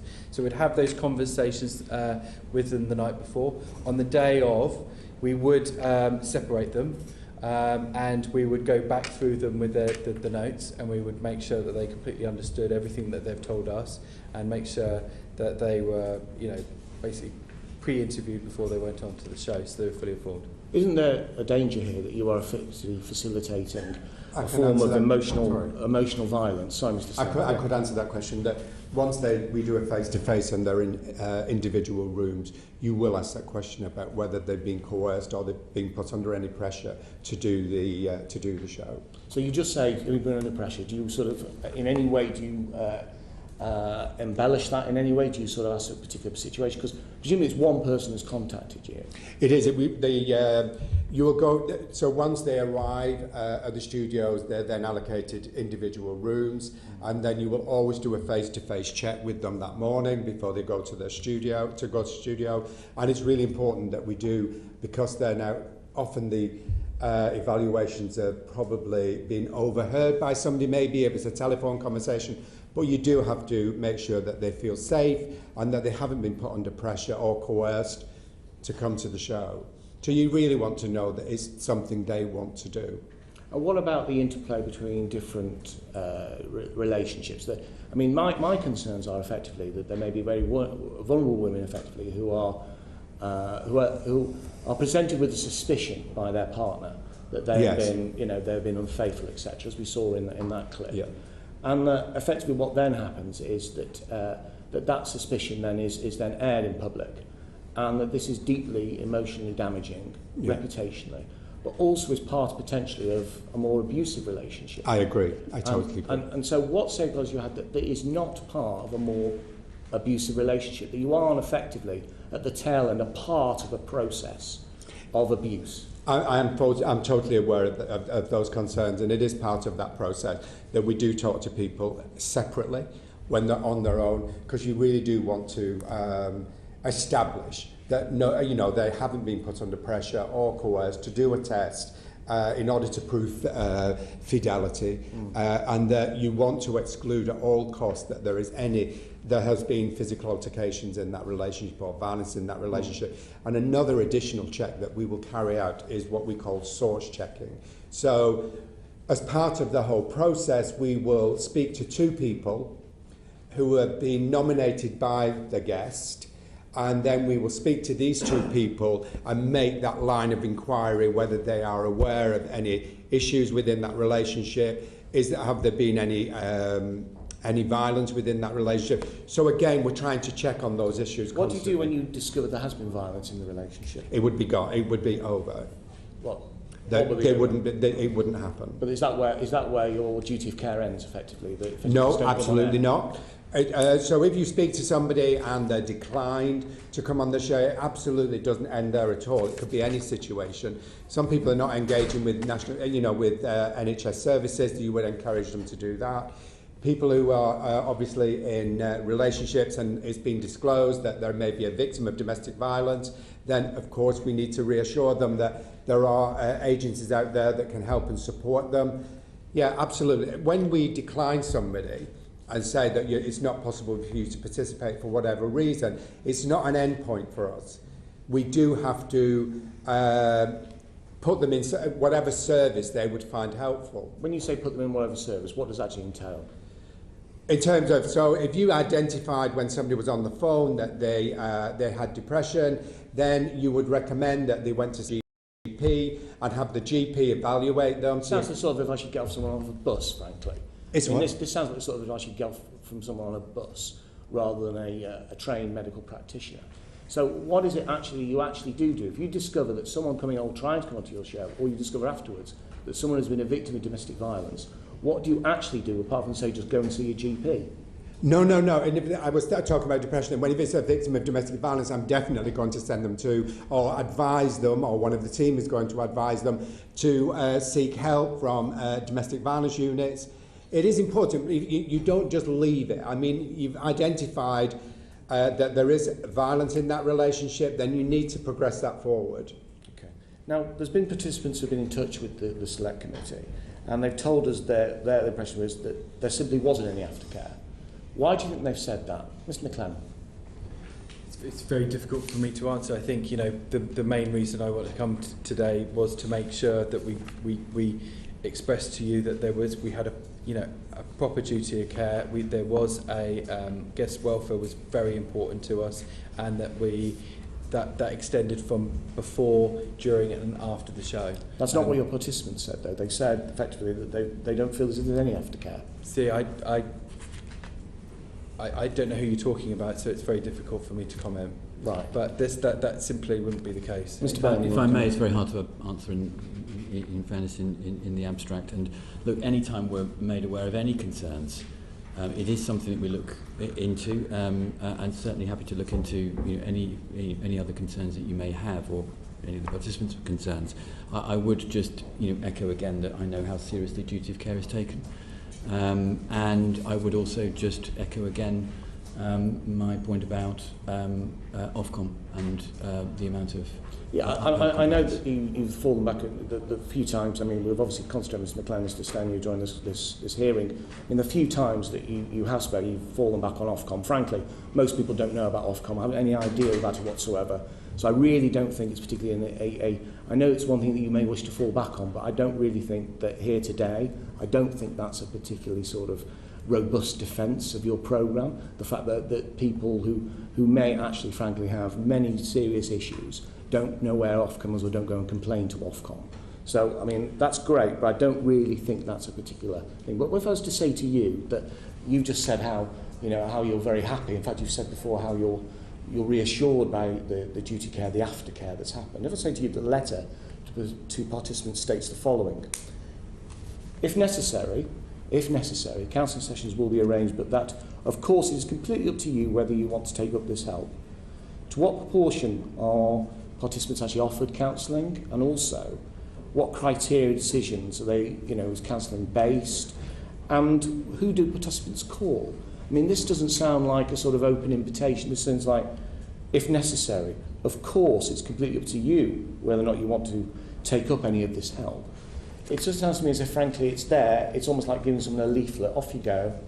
It doesn't seem to me, frankly, that this is anywhere near robust enough for ITV Studios to have his name associated with. I don't think that's right. I mean, I again know firsthand from seeing Graham and the team at work that they have a very robust set of duty of care procedures. Graham can talk probably more directly to the point you raise than me. I think it's about why that was like that, because obviously today we're talking about the conflict resolution parts, but quite often we would do reunion parts. And obviously if somebody was being reunited with their long lost father who they hadn't seen for 20 years, they were very happy and they potentially might not need counselling. So it couldn't be a one fit for all. It had to be case by case. So you're comfortable leaving it entirely up to participants whether or not they're offered to take up counselling? It would be for Graham and his team to have that conversation with the participants. That's why they would always be seen before they left the studio. Isn't this two hands off? Hasn't the whole thing been two hands off for many years? I mean, the culture, you've been as a program for 14 years, isn't it? Cultures do grow up. Do you recognise now that potentially the aftercare has been two hands off? I think, like I said at the beginning, this is something that we took seriously 14 years ago, but it is absolutely something that's evolved, through time, and we were still looking at. It was still evolving. So it isn't just a process that had got old and not fit for service. It was something that we were constantly refreshing and looking at. Well, how have you refreshed it recently? Like I said earlier, the in-house rehabs that we now give 13 people this year. This is only something we bought in the last few years. We've taken when you say last few, sorry, 2 to 3 last few years, 4. how many years? How many years? I couldn't give. I'm trying to think now. Probably 3 or 4 years. 3 or 4 years. So basically, 1/4 of the time that Jeremy Cowell's been on air, you've had 3,000 the checklist guests. and everything. We were refreshing. We were looking at the moment, seeing if we could be improved. Like I said, we have. We were going through all processes once again, even before the axing of the show. I just think that's a really important point, that it isn't something that we're just taking our eye off, because that isn't the case. Final question, Mr. Stanier. Were referrals ever made to GPs or mental health services after sessions? Referral to GPs or mental health services? Yeah. We would probably, if and when required.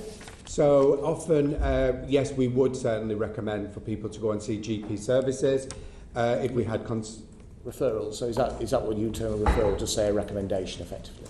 Is that what you'd say? It would depend. If you had concerns regarding someone's mood level, you would refer them to, you would discuss that with them. These people may not even go on the show. They may have just chaperoned somebody. We may have had a chat with them prior to the show. There may be people that have been declined, but they wanted to come to the show because they had friends coming to the show. If they had been declined because of low mood, then obviously, not obviously, it's what we do. We will refer them to GP service. We will express our concerns that they've got low mood, and then go to your GP, have your GP carry out an evaluation of your mood. So we're trying to engage people with services. Okay, well, you're full of buzzwords, but I don't really see any particular practicality sort of end point at that. You seem to be saying like, okay, well, off you go. Almost like off you go. There you are. You should be going to see a doctor. What does actually result in? I mean, you talked about the idea of a rehab before, but in terms of mental health and GP services, do you not take any more further part than that? You know, you've put these people on air, and then effectively you're taking. Oh, these were people prior to air. Sorry, after. We will see people. It's about problem, it's about solution. And I suppose my focus is always on what's the problem that you bring, and then at the end of the show we can do a needs assessment. What's the solution I can provide for you? Thank you. Thank you. Clive Evan. Thank you, Chair. Can I just go back to the checklist? So someone indicates that they want to go on the show, and there's an initial telephone conversation, and that's followed up with somebody of the production team ringing up, going through this checklist. Does everyone who indicates that they would like to go on the show get this follow-up call with this checklist? Yes. So everyone who was going to appear on the show would go through this checklist. Yes, and but then does everyone who contacts the show, following that initial conversation, get called back to go through this contact list? This checklist? It would. So is everyone taken through this checklist who indicates they want to go on the show? I think. So is there some sort of sift that goes on in the first phone call? I think actually, since GDPR came in, I think this is something that we had to have certain scripting for.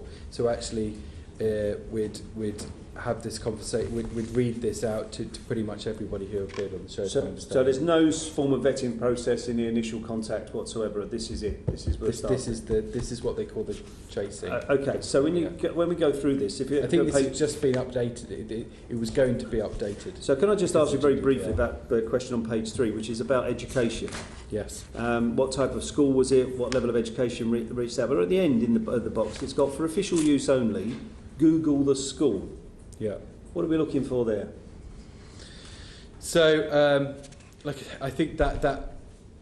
Sorry, I just want to make sure that I think that we would only come to this bit, and we would only kind of get to that level of detail if this was seriously being considered to be on the show.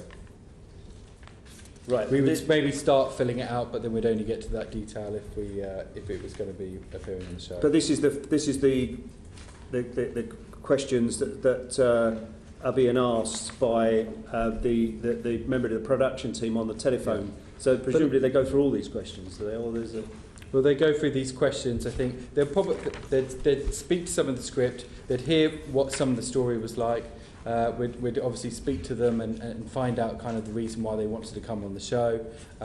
We would then speak to the other person and find out why they wanted, if they would want to come on the show as well, and then we'd start getting through the checklist. So it would be quite early. It would be quite early stages that we'd go through the checklist. We'd probably get the understanding of both people wanted to appear on the show before we got to the checklist. To be completely clear. Right. So there'd be quite a bit of sort of to and fro in between individuals before anyone is gone through this checklist. Yeah, we'd so there is some sort of sift before the checklist then. Well, there'd be a conversation. Yeah.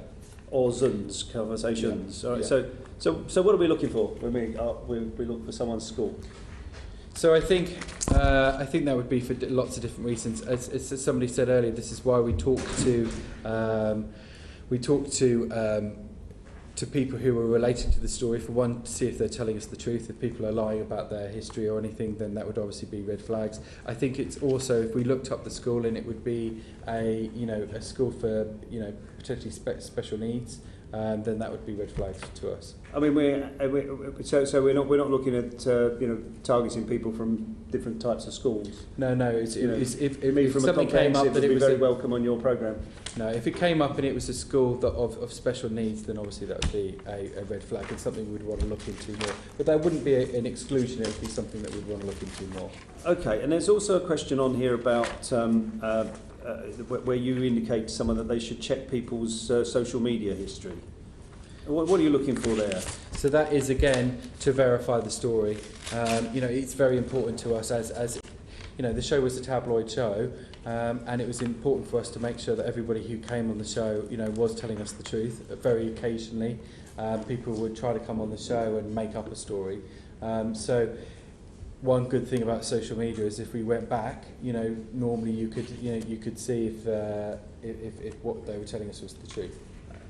And are we looking for people with problems when we look on social media? Well, they would have already called us with a problem, so the problem was pre-existing, and then we would go back and verify that. Okay, so when we go through this checklist, there's quite a few references to where if the answer is yes on violence, on drugs, on various aspects, psychology, counselling, social worker. Any disorders like eating disorders, OCD, etc. Yeah. And against all these ones, it says refer to the aftercare team. Yeah. Now, if this is prior to going on being selected to participate in the show, is referring to the aftercare team code for this person should go on the show? No. I think we made that very clear that this is the number one reason why we wanted to be so open with you and talk about it. I know that people when they see the show they would sometimes think it was controversial and everything else, but the duty of care was incredibly important to us, and I can't stress that enough. And we put these procedures in place, and why so many people did not end up on the show because we couldn't have taken this more seriously. So. There's not a disproportionate number of people who are referred to the aftercare team at this level, at this stage of the checklist, who appear on the show. I mean, Graham might disagree. I mean, I'd say, over the years, because the systems and procedures, were tightened and got stronger and stronger, there probably wasn't many people or many stories, at some point did not, get referred to aftercare, and then every single person had a face-to-face, before they. Before the recording started. Yeah, what I'm really just trying to get at is there a disproportionate number of people who at this stage going through this checklist that are referred to aftercare that end up going on the show? Well, it's case by case. So this the whole thing is set up for case by case. So depending on the reason, is why it would then go to aftercare for them to assess if that person should then appear on the show. But it really was case by case. Right. So if you go through this checklist and no one, so if an individual or a couple of individuals are not referred to aftercare, yes. You still consider them to go. So if they didn't get referred to aftercare and they got through the whole checklist without any flags whatsoever, then they would be free to travel to come to the show, but they would still have a face-to-face when they got to studio. Because given some of the issues that are listed here, autism, schizophrenia, ADHD, refer to aftercare. Yeah. It's quite concerning that once you've identified those needs, that you might still consider this person for the sort of program we saw at the start of this question session. You have to consider then the level of participation. It might be a desire for them to be part of a show. But if there are certain disclosures, and then once you've carried out the assessment, there are that you clearly need to reduce the level of participation, then that's what we would recommend to production. So, for instance, you can reduce level of participation to the point of giving a statement, maybe a video statement, sitting in a room quietly and having a private interview with the presenter. So you can effectively reduce their level of participation. And again, at that point, I'd like to say that, you know, if Graham said to us, okay, you know, that person cannot appear on the show, but, you know, what we would be happy for them to provide a statement, then that person wouldn't appear on the show to be recorded, but they, you know, as long as they agreed, they would then, give us a statement. Right. So Mr. Stain, just my really last question. In your professional capacity, I mean, you've seen comments from mine that are, you know, saying that the programme should prioritise people's needs over the desire to make the programme. I mean, are you comfortable with being involved in this programme? I would definitely reduce people's level of participation in most cases to providing a statement only. Thank you. John Swanson. Yes, I'd like to come to the area of content, what we used to call footage in the old days. There's a wonderful quotation here from the Social Inequalities Research Centre at Lancaster University, which says, "The power of editing is unbelievable. A sentence constructed of two sentences said 20 minutes apart sounds and looks like it was one sentence." Now, you record the programmes and you therefore do go through some form of editing. Do the contributors have any idea or understanding of the power of editing? Is that to me? Yeah. Yeah, interesting with the Jeremy Carr show. So it was actually a normal ITV hour would be 45 minutes. The Jeremy Carr show was actually 50 minutes. We almost recorded as live. So we for a 50-minute show, quite often we would record, you know, 53, 54, 55 minutes. And then we would take those minutes out. But, you know, other shows, other daytime shows, you could obviously, as you'd be fully aware, you know, you could record hours and hours and take it down to that amount. So to only lose 3 or 4 minutes, really what you saw on the show was what happened on the day. And the reason that we'd take those minutes down is just because we had to get it to a certain amount of time for television. And plus, if there was certain things that wasn't appropriate for a morning slot, like swearing or anything else, then we'd be able to take those out. Would you say that you can sometimes, as we know, editing is a very powerful tool. Very much so, yeah. And you can make somebody who's telling the truth look like a liar, and somebody who's a liar look like they're as innocent as an angel. But do you ever use that? Do you ever use camera angles, anything like that, to point up a certain angle that you, from the production team, might like to make? No, we. I mean, like I said, it was recorded as almost live with just a few minutes taken out. We weren't changing particularly camera angles in the end or anything else. So what people watched at home was what people were watching in the studio. Okay, I accept that. So are the contributors fully aware of how the programme will use the content? How do you inform them? Yeah. How do you tell them? So we would go through, you know, as part of the informed consent and through all the conversations we had, people were aware that the show would obviously be used on in the morning, obviously, but the show would be repeated as well. If there was a long period of time after the first transmission, we would then call them back up and ask them if they minded it being repeated again. If the show was used within best of episodes, we would call them up and ask if they minded their participation being put in that as well. And do they regularly deny you that permission? Some would, because their lives had moved on. You know, the problem that they came on the show potentially a year or 2 years later had moved on, and they wouldn't want to be included, let's say, in a best of show, and we would honour that. So plus, if they contacted us and asked, had a good reason for us to not carry on repeating the programme, obviously it would be case by case, but we would look at that too. Okay, so fundamentally they are aware that this content that is shot is there forever, potentially, and you could use it. Yeah, I mean, obviously the contracts and everything said that, and what we were kind of discussing earlier, but actually in the kind of real world, it was far much more fluid than that. Okay. As part of the contract, the guests receive a special category data notice, which is about ethnicity, health, business affairs, health and safety, compliance, aftercare. First of all, do the contributors understand what that means? I mean, I'm maybe not the brightest man, but when I read these contracts, I find them heavy going. is it made clear to your contributors exactly what this wording means and what it will mean in the future?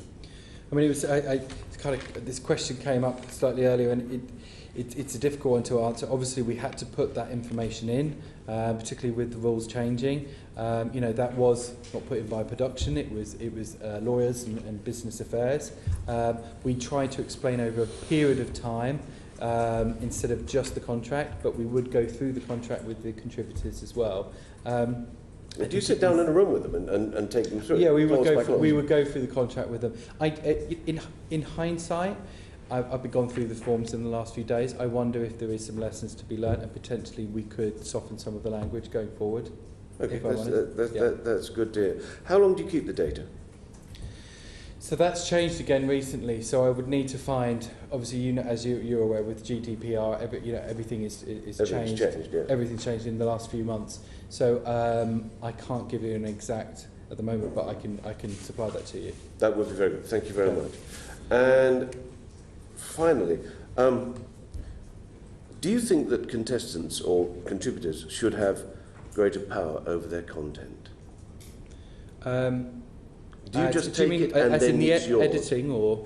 Well, I mean, is it possible, or is it something that you would consider doing to allow a contributor to see what goes on in the editing suite?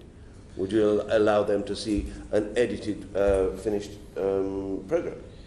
I think that would be very difficult in the real world. I can see why you're asking it, but I think you're almost offering editorial control to the contributor, and I'm not sure how that would work in a real world setting. Do you feel that they might say, well, this program can't go out? Do you think that might be one of the...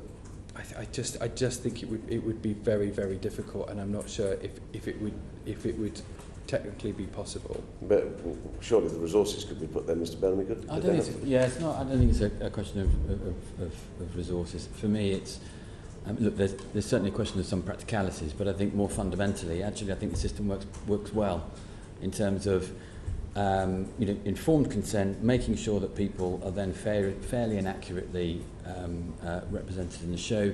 I would worry about ensuring that producers, must always have editorial control to tell a story in a fair and accurate way as they see it. But there is the issue that quite simply, one does an interview, then looks at it back afterwards and thinks, my gosh, it shouldn't go out like that, this is dreadful. And you'd like to be able to have some sort of power over how it goes out. And as you're dealing with people quite often, in a very delicate stage in their life, do you not think that they should have some more control over what you actually finally broadcast? No, not if they are fully and properly informed about what they're participating in. And then we are, remember, we are obviously operating in a very tightly regulated industry, certainly in comparison to newspapers and the internet and so on. So I frankly don't personally see the need, though I do think as well there are some practical issues with that as well. Right, thank you. Thank you, Joe Stevens. I just have one question. Mr. McLennan, you just said about how you sit the contributors down to take them through the contract, and you go through it with them. At any point, do you advise them to go and get free, fair and impartial legal advice on what you are requiring them to sign? No, we haven't. Okay, thank you. Brendan O'Hara. One final question, just something I picked up in the language you were using about sort of going forward, and sort of coupled to the rumours that this could be making a comeback. Do you have any plans whatsoever to bring this show back in any format with Mr. Kyle as presenter? There is no. So, just being very direct with you, there are absolutely no plans, and we will not be bringing back a show that looks or feels like the Jeremy Kyle show. But you don't rule out working with Mr. Kyle in the future? Well, the network have been, and ITV's been very open and transparent about that. Jeremy Kyle has been involved in all sorts of programmes, from Good Morning Britain to the Kyle Files, and so yes, we would be looking to work with him in the future. But nothing that remotely resembles what we the Jeremy do Kyle as the show. Jeremy Correct. Kyle show. We won't be Correct. making another conflict resolution show. Okay, thank you. Thank you very much. I think that concludes the questions we have for you today. We appreciate your time, and we will move on to the second panel. Thank you. Thank you for your time.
For joining us today. We appreciate your time and apologise for the lengthy run of the first panels. We're starting slightly later than we had planned. We do have one or two members of the committee who are rejoining us, but I think we'll make a start now in the interests of time. If I could ask, Karen McCall, Peter Bazalgette, you head up ITV, you're responsible for ITV. Mm-hmm. Were you surprised by some of the things you heard this morning? I imagine I should ask, did you have the chance to watch the first witness panel? We had a chance to watch some of it, not all of it. We've been waiting outside for a little while. So I don't think I'm surprised by the responses necessarily. I think that they tried very hard to outline to you what the processes were, what the duty of care was, how they dealt with contributors, applicants and then contributors. And they talked quite a lot, I think, about the procedures of the show. So I think that is what it is. That's the show. But I suppose the question for us is, do you feel that those standards were adequate?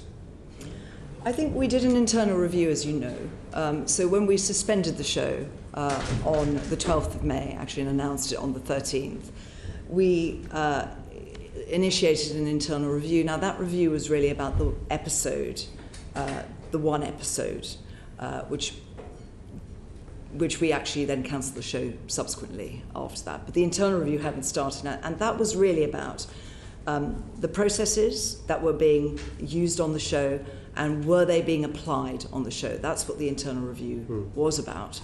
And the conclusion of that review was that that the processes existed, they were detailed processes, and they were followed. But, for example, do you think it is adequate that the production arm of the programme don't know how accurate the lie detector tests are? So that was one area that I think what they were conveying is that they made it very, very clear that lie detector tests are not 100% accurate, as you heard repeatedly. The two examiners that we use, and I completely concur what they said, the two examiners we use, if you look on their websites, they say that the lie detector test, in their view, has an accuracy in the 90s. We have chosen never to put that on the show because of the range. The range is always disputed. So whether you look at the professor on the programme or whether you look at our own examiners that we used, it's an independent company, There is quite a range of anything from 60% that you mentioned to 95%, as they've mentioned, and they've put that. It's a matter of public record because they have that on their website. So I think what the production team were trying to convey is that they didn't use the range, they didn't use those statistics because they were in dispute, that there was a complete understanding that lie detector tests are not 100% accurate. They tried very, very hard, I believe, to tell every contributor that. I think you heard Graham Stanier's view of how he would deal with that in very normal language, i.e. rather than using statistics, he would talk about the fact that you could be telling the truth, but the lie detector test will say you are lying. That was talking to people on a one-to-one basis to explain. They also used to go through with participants the worst consequences of a lie detector test. They would actually talk to participants about how they would feel, what they would think if the lie detector test went against them. So from that point of view, I think what the team were trying to convey is they didn't want to put a statistic on it because the statistic would be wrong because it is so disputed. So their way of dealing with that was to say it is not 100% accurate, and then to deal with that face-to-face with individual participants to explain that. But I think the reason we asked so many questions of it, I've looked on the website for the company that provides it. What they say on the website is exactly what the production team say to the people, which is it's not 100%. I didn't see a figure in the 90s. It just says it's not 100%. And as we talked about earlier, I think that statistic is meaningless because 50% is not 100%, 40% is not 100%. And my question and my concern here is I can't see how someone can give informed consent to take part in a lie detector test when they've got no idea of how accurate it is or even what the range of accuracy is for that test. So I think Chris can come in here as Director of Compliance. Both of those examiners would say that their accuracy was in the 90s. We never chose to reflect that exact figure because we know that that would be disputed by somebody else. So I genuinely think that it is possibly disingenuous to say to people either that this was going to be accurate in the 90s or 70% or 80% because none of us know. There are many different opinions. What I can say to you is that they went through processes to try and explain the lie detector test and why it wasn't 100% accurate. And indeed, we've now cancelled the show, as you know. And I will say that we will not commission a show in the future in this way, in this format, using lie detection tests for the very reason you've just highlighted, which is the range is, it depends on who you talk to. But I find your answer slightly puzzling, actually, because on one hand you're saying they've done nothing wrong, but on the other hand you're saying we're never going to do that again. Well, I'm saying that they haven't done anything wrong because they have explained that lie detector tests are not 100% accurate. You may have a strong view that should not be used. You may have a view that they should be not be used in formats. And also the strong view I have is that we're dealing with actually really vulnerable people. In a setting they're not used to, being told that this process is accurate. It's been presented in the programme as accurate. Jeremy Carl gives no ambiguity in the way he presents the results. No one's ever given the chance to have a retest. That was not offered to them. They don't have the right to stop the broadcast of the footage or the test if they're uncomfortable with the result. They have no rights to do that at all. And I'm not sure in that environment, and the test is not even done particularly in a controlled environment. It's just done in a room at Media City by people that don't particularly have any medical qualifications. If I can assist at all with that, the test is done in a hotel room adjacent to the studios. So the Holiday Inn at Media City, is that where it's done? I think you might actually be right. I think it actually might is that well a have been controlled medical environment? It's a quiet place to conduct the test. And done on the morning of the show. So someone's doing a lie detector test, probably feeling it's not something they've probably done before. Might feel a bit under pressure. They've had a night away in somewhere that's not their home. They're taken to a room to do this test. They'll get the results shortly. It'll be on television. Probably not been on television before. That's probably quite a nerve-wracking experience. You think that's the best environment to take a lie detector test? It was generally done either the day before or on the morning. Yeah, that's true. All I would say is that the actual polygraph examiners themselves would take each guest through quite a detailed explanation of the test. So an explanation of just how it worked in terms of the physiological changes that it was looking to capture, and how they then ascertained the result, whether or not somebody was being truthful or deceptive. But the thing is with these tests, and I've not had anything today that convinces me otherwise.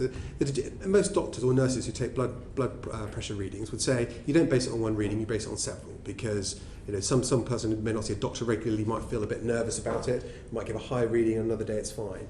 I would imagine someone taking a lie detector test is in the same position. And what this machine is not reading whether you're telling the truth or not using special powers. It's reading your heart rate, it's reading your perspiration levels.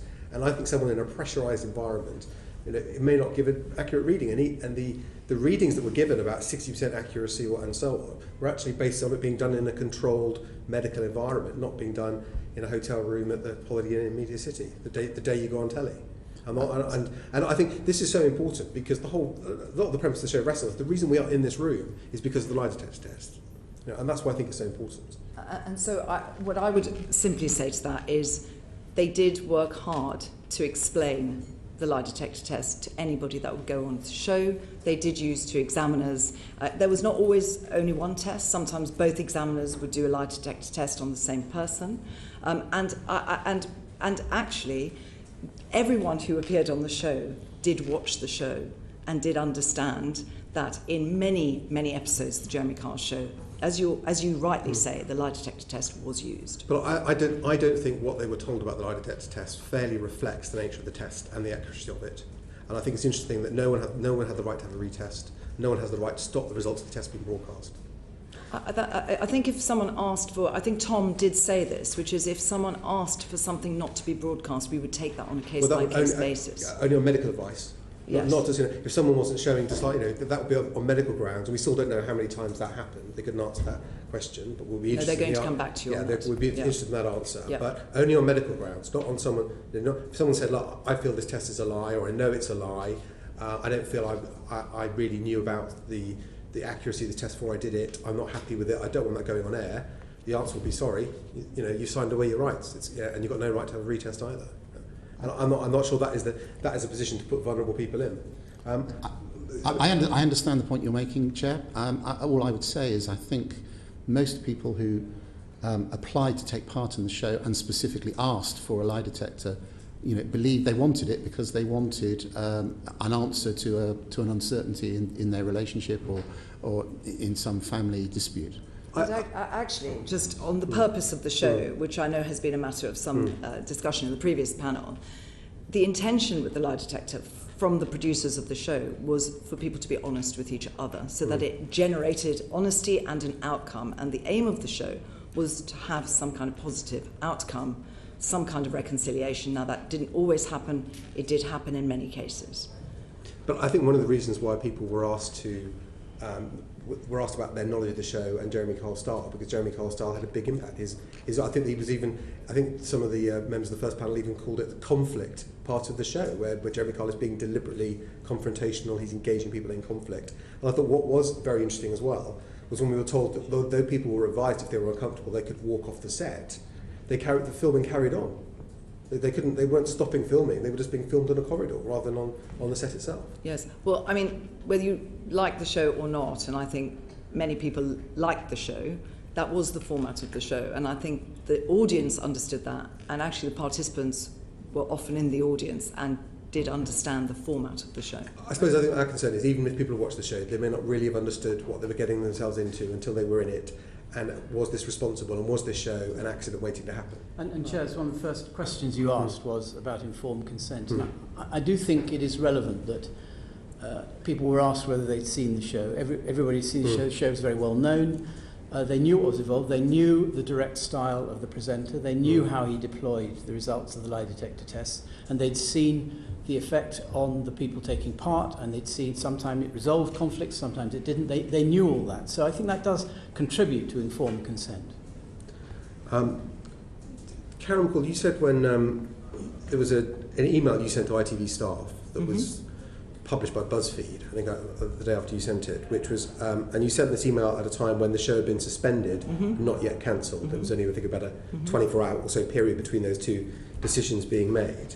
But in that, you say that the decision to suspend the show was, and I quote, "not in any way a reflection on the show, but the best way we think we can protect the show and the production team from the reaction we expect to this death." Yeah. What did you mean by that? So that was an internal email, and it was directed at the production staff, closely involved with the Jeremy Kyle show and the wider production staff. And I would say that everybody at ITV was extremely sorry to have heard that someone who had appeared on the show had died in quite close proximity to appearing on the show. So what I was saying to them is, suspending the show created shockwaves in the production team. It had never happened before. It was unprecedented.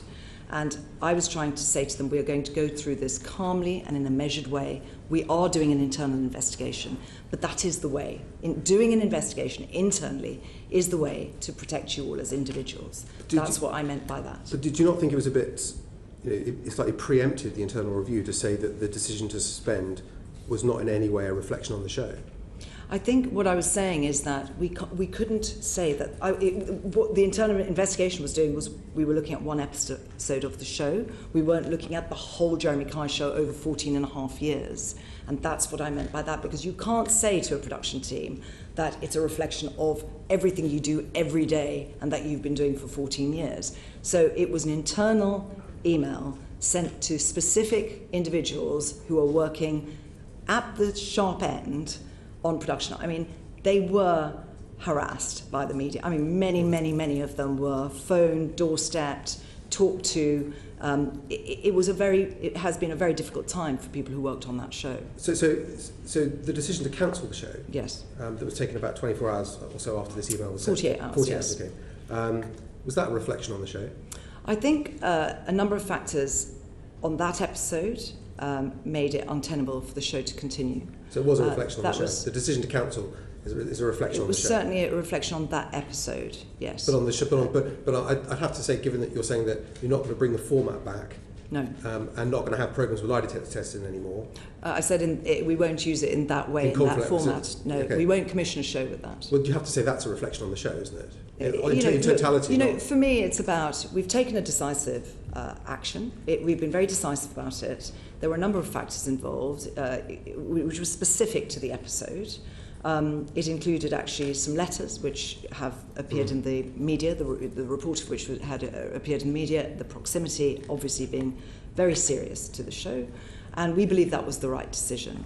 And that's what we've done. And we have done an internal review, and as I said, the processes have been followed, but we will learn from this, and we will improve everything we do as a result of learning. But I think, given what you said, I think the decision to cancel the show, yes, and not bring back that type of show again, with Jeremy Kyle presenting it, could only be seen as a reflection on the character of the show. If it was just about one episode, then you could learn the lessons from what went wrong in that one episode, or maybe look at the team producing the show and say maybe we need some different people making this happen. But you wouldn't just cancel the whole thing unless your concern was there was a problem with the show and that problem wasn't going to go away. As I said, it was not about the show in general. We took a decision based on one episode of the show. That's what we looked at, and that's why we cancelled the show. And it was a number of factors that gave us we believe it was the right decision, because we looked at what we had.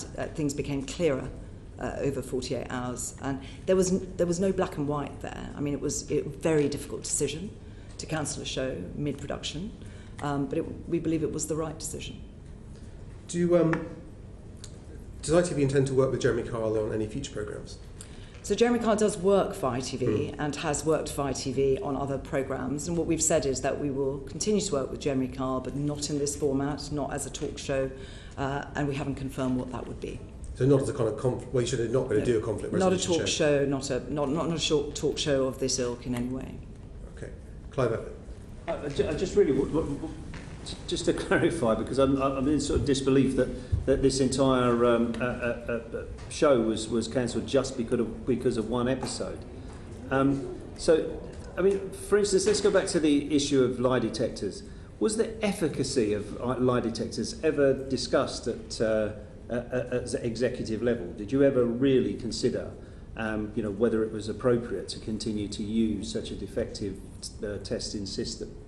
So as part of our risk assessment of all our shows, we would obviously assess the shows on what was being used in the show. But I could say the lie detector test specifically was not discussed at executive level. And I mean, were you aware of any concerns being raised about lie detector tests? Was that ever brought to your attention, that the impact that these tests were having on people, and suspicions about the accuracy of them, the proven inaccuracy of them? Was that was never ever raised with you? So no, that wasn't raised. I think the thing about lie detection tests, as we've discussed, is everybody, I think, knew that they were not 100% accurate, and the range of accuracy is debatable.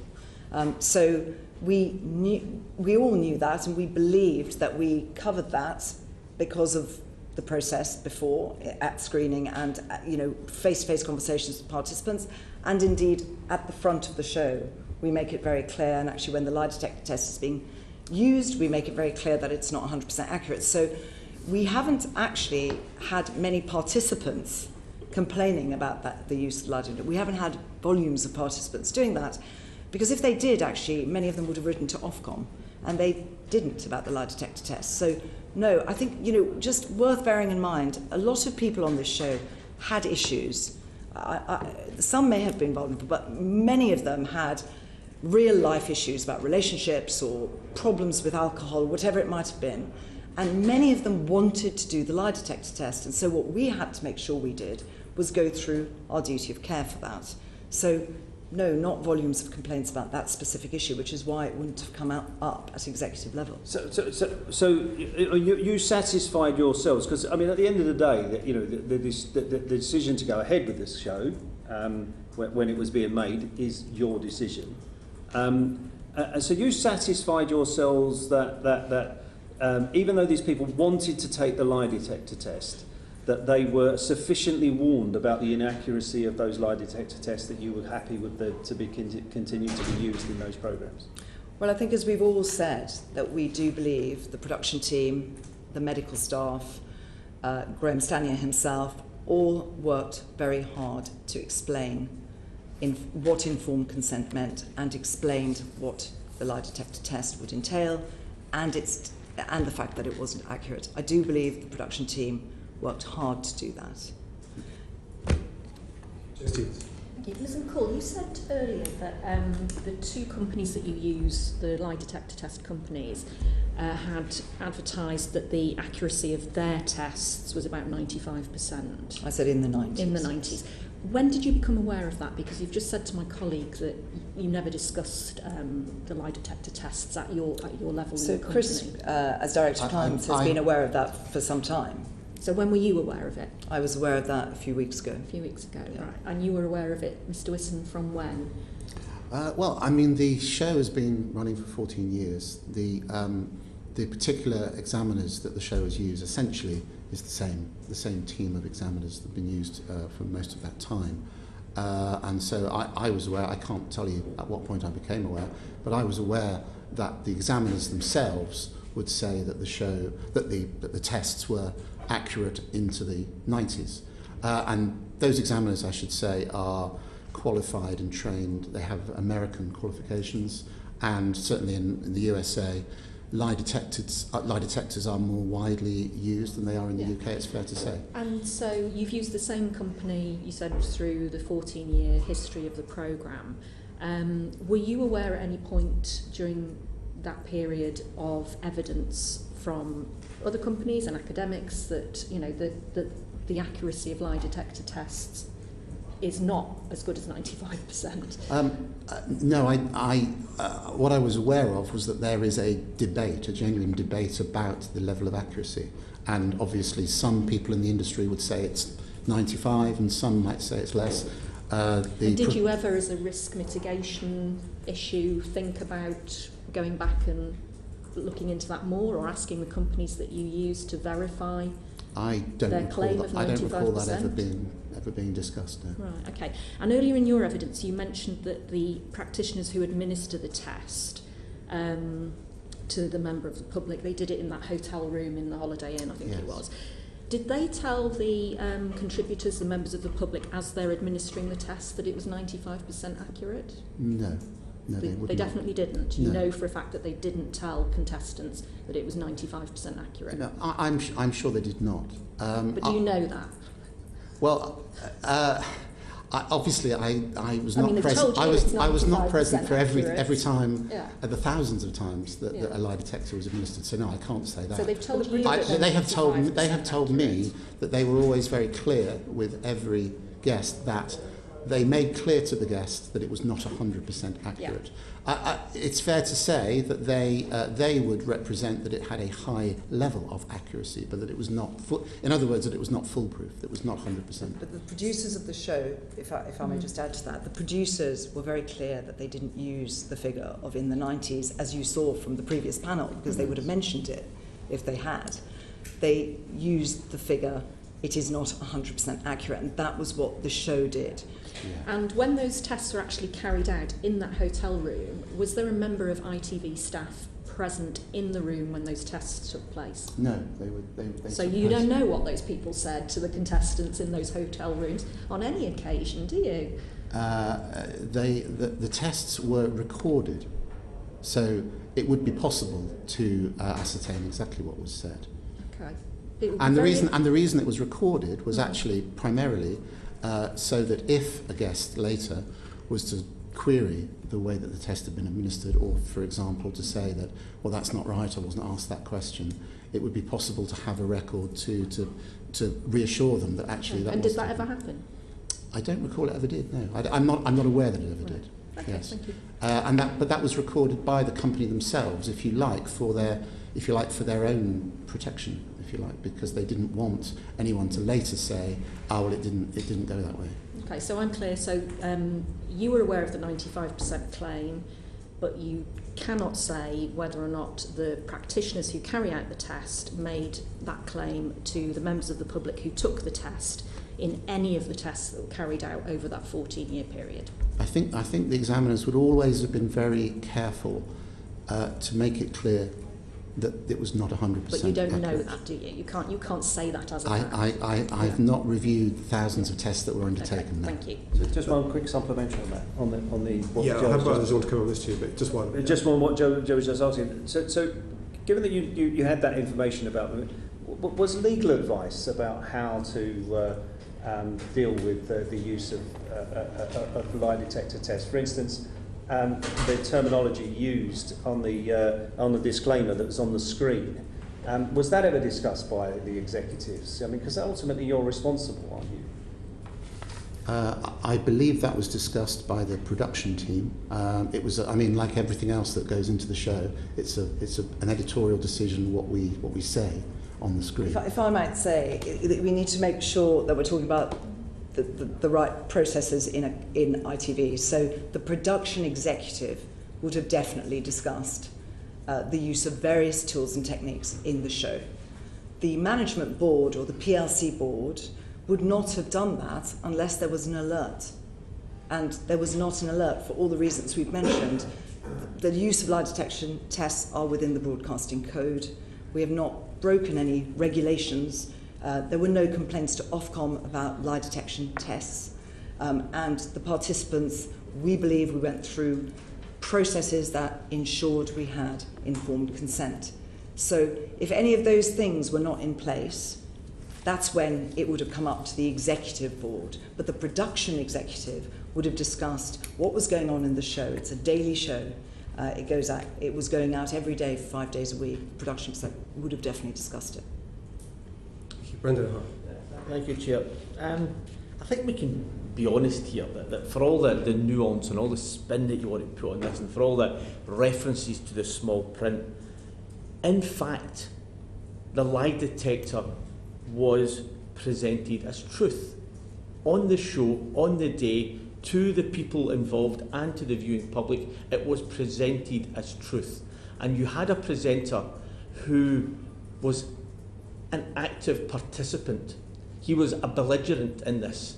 And therefore, anything that you say now is trying to remodel what the facts of the case were.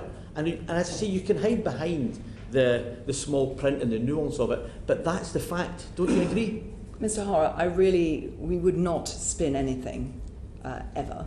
We're trying to be extremely open and transparent with you and as helpful as we can be.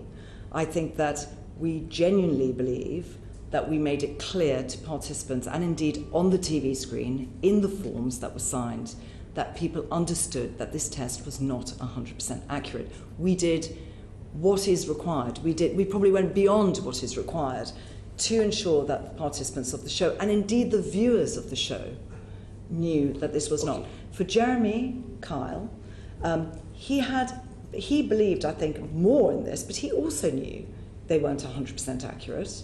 And you're right to say that on occasion he would say, this test says you are lying. He would use that, but that was his style. And everybody who watched the show and people who went on the show knew what his style was. It was very direct, and it would frequently do that. Now, you might not like that style. It makes people feel uncomfortable, no question. But we would not spin something like this. So you honestly think that at all times, that both to your viewers and to your contributors, participants, that they were given absolute, they knew and understood the absolute truth that this lie detector, the results of which were, as we saw in our clip, going to be thrust in their face and said, you're lying. They knew. I honestly think that the team did whatever they could to explain that. There will be some individuals that would not listen, I think, probably. That's just human nature. But I think the production team would have done everything they could to ensure people understood what they were getting into on that show. Partly because they had watched the show as a viewer, partly because they knew Jeremy Kyle's style. In fact, many of them wanted to be on the Jeremy Kyle show for that precise reason. So I think they will have done what they could to ensure people understood that the lie detector test was not 100% accurate. So do you think then that the show in itself, was it a public service, care-orientated show, or was it a ratings-driven, sensationalist show? Which was it? So I think you can have both, in actual fact. I think this show had been going on for a long time. We are a commercial public service broadcaster. As you know, we do a huge range of programmes.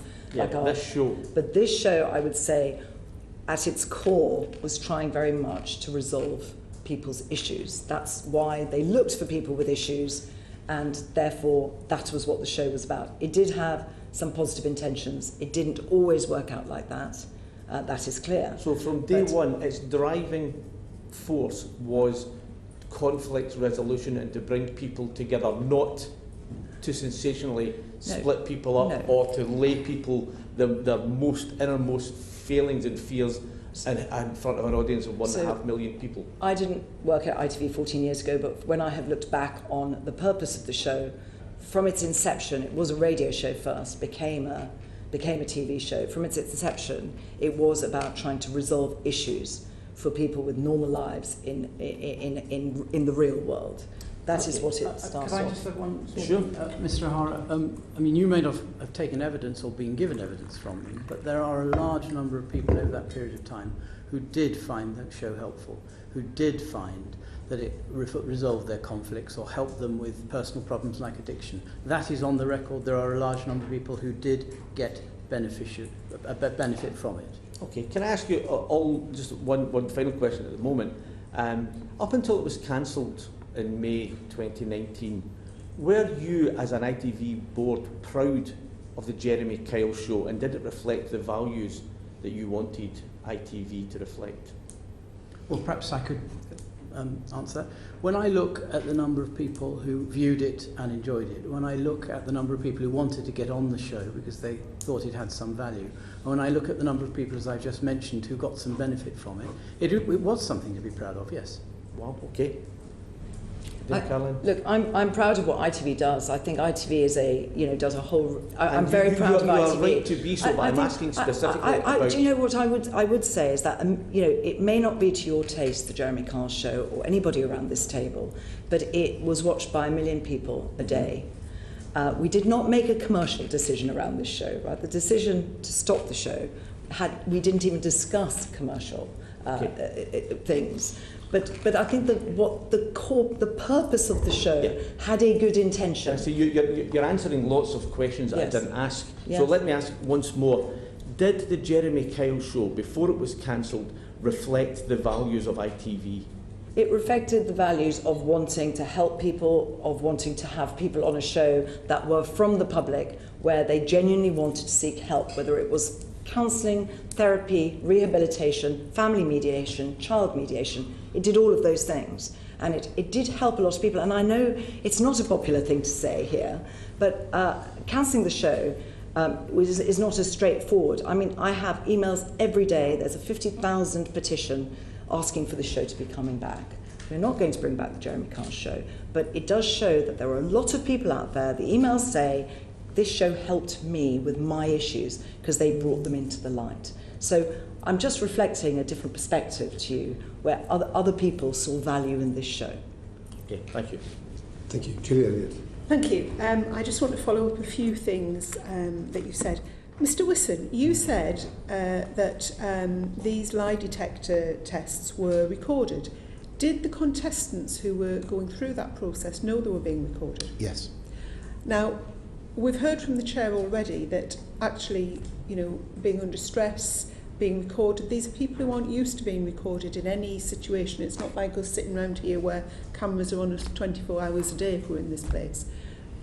Surely that in itself will negate some of the results of a lie detector test. Well, I don't claim to be an expert or a polygraph examiner myself, but the polygraph examiner would explain to them that it was natural to be nervous and that would not influence the outcome, and that the test itself had, if you like, test controls built into it to take account of that. And so what they would do would be to ask a series of, if you like, control questions before they got to the particular questions which had been agreed with the guest. So perhaps I'm not explaining well. I think what they would be told was that there was no need to worry about nervousness, because that ultimately would be taken into account when the examiners assessed the physiological reactions which they were recording. That sounds just unbelievable to me. It really doesn't stack up at all on any level, that at all. But Miss Ali, could I just say one other thing about the experience of being recorded? I think it's fair to say that in the era of the smartphone, actually everybody is used to being videoed. In some cases, virtually all the time, some people record their lives. So I think just on that particular point you made about being recorded that's and not videoed. what your documentation says. It talks about people being nervous, being nervy when they're going to be filmed. So your documentation that's a reference to the whole programme, the experience of going on the programme. You were just talking about the experience of taking the lie detector test and being videoed, and I just wanted to add that point. Okay, well, I don't agree with you, but there we are. I also want to come back to something you said, Colin, about that your team worked very hard to explain the lie detector test. Mm-hmm. Now, we've sat here with your team for more than 2 hours, I think.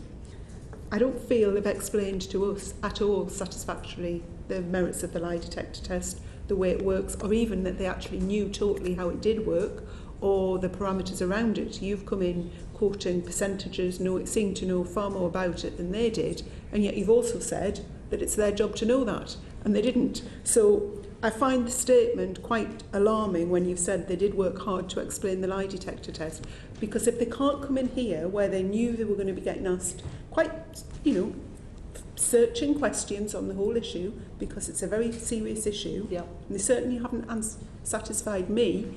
I can't speak for my colleagues, but I would be very surprised if they have on the answers to those questions. I find it quite alarming as you, as the head of the organisation, can say that they work very hard to explain to contestants or participants or whatever you want to call people to explain the lie detector test. I'm sorry you feel that. I feel that they might have also been a little bit nervous coming in front of the select committee. None of them have done that before.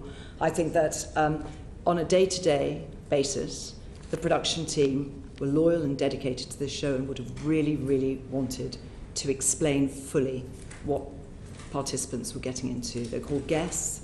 They are looked after. You heard what Graham Stanier's role was, which was also to explain, but in a different context, the consequences of a lie detector test if it didn't go their way.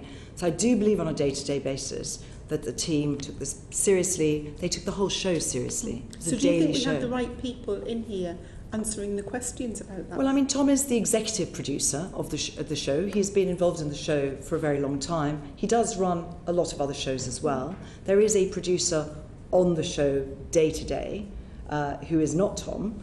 And Graham Stanier and his team of medical nurses are on the show all the time. So you have some of the right people to answer your questions, yes. So moving on to one of the other things I was particularly exercised, this issue of informed consent. Yes. And you've mentioned that. And I just want to ask very, very simply, do you feel participants, guests, were in a position to give informed consent? I want to ask every one of you that, just straightforward. Yes, I do. And I did hear the bit about literacy and literacy skills and so on. And I feel that what I can say to that is that on that show, they filled in forms with somebody, and they also had verbal dialogue with somebody.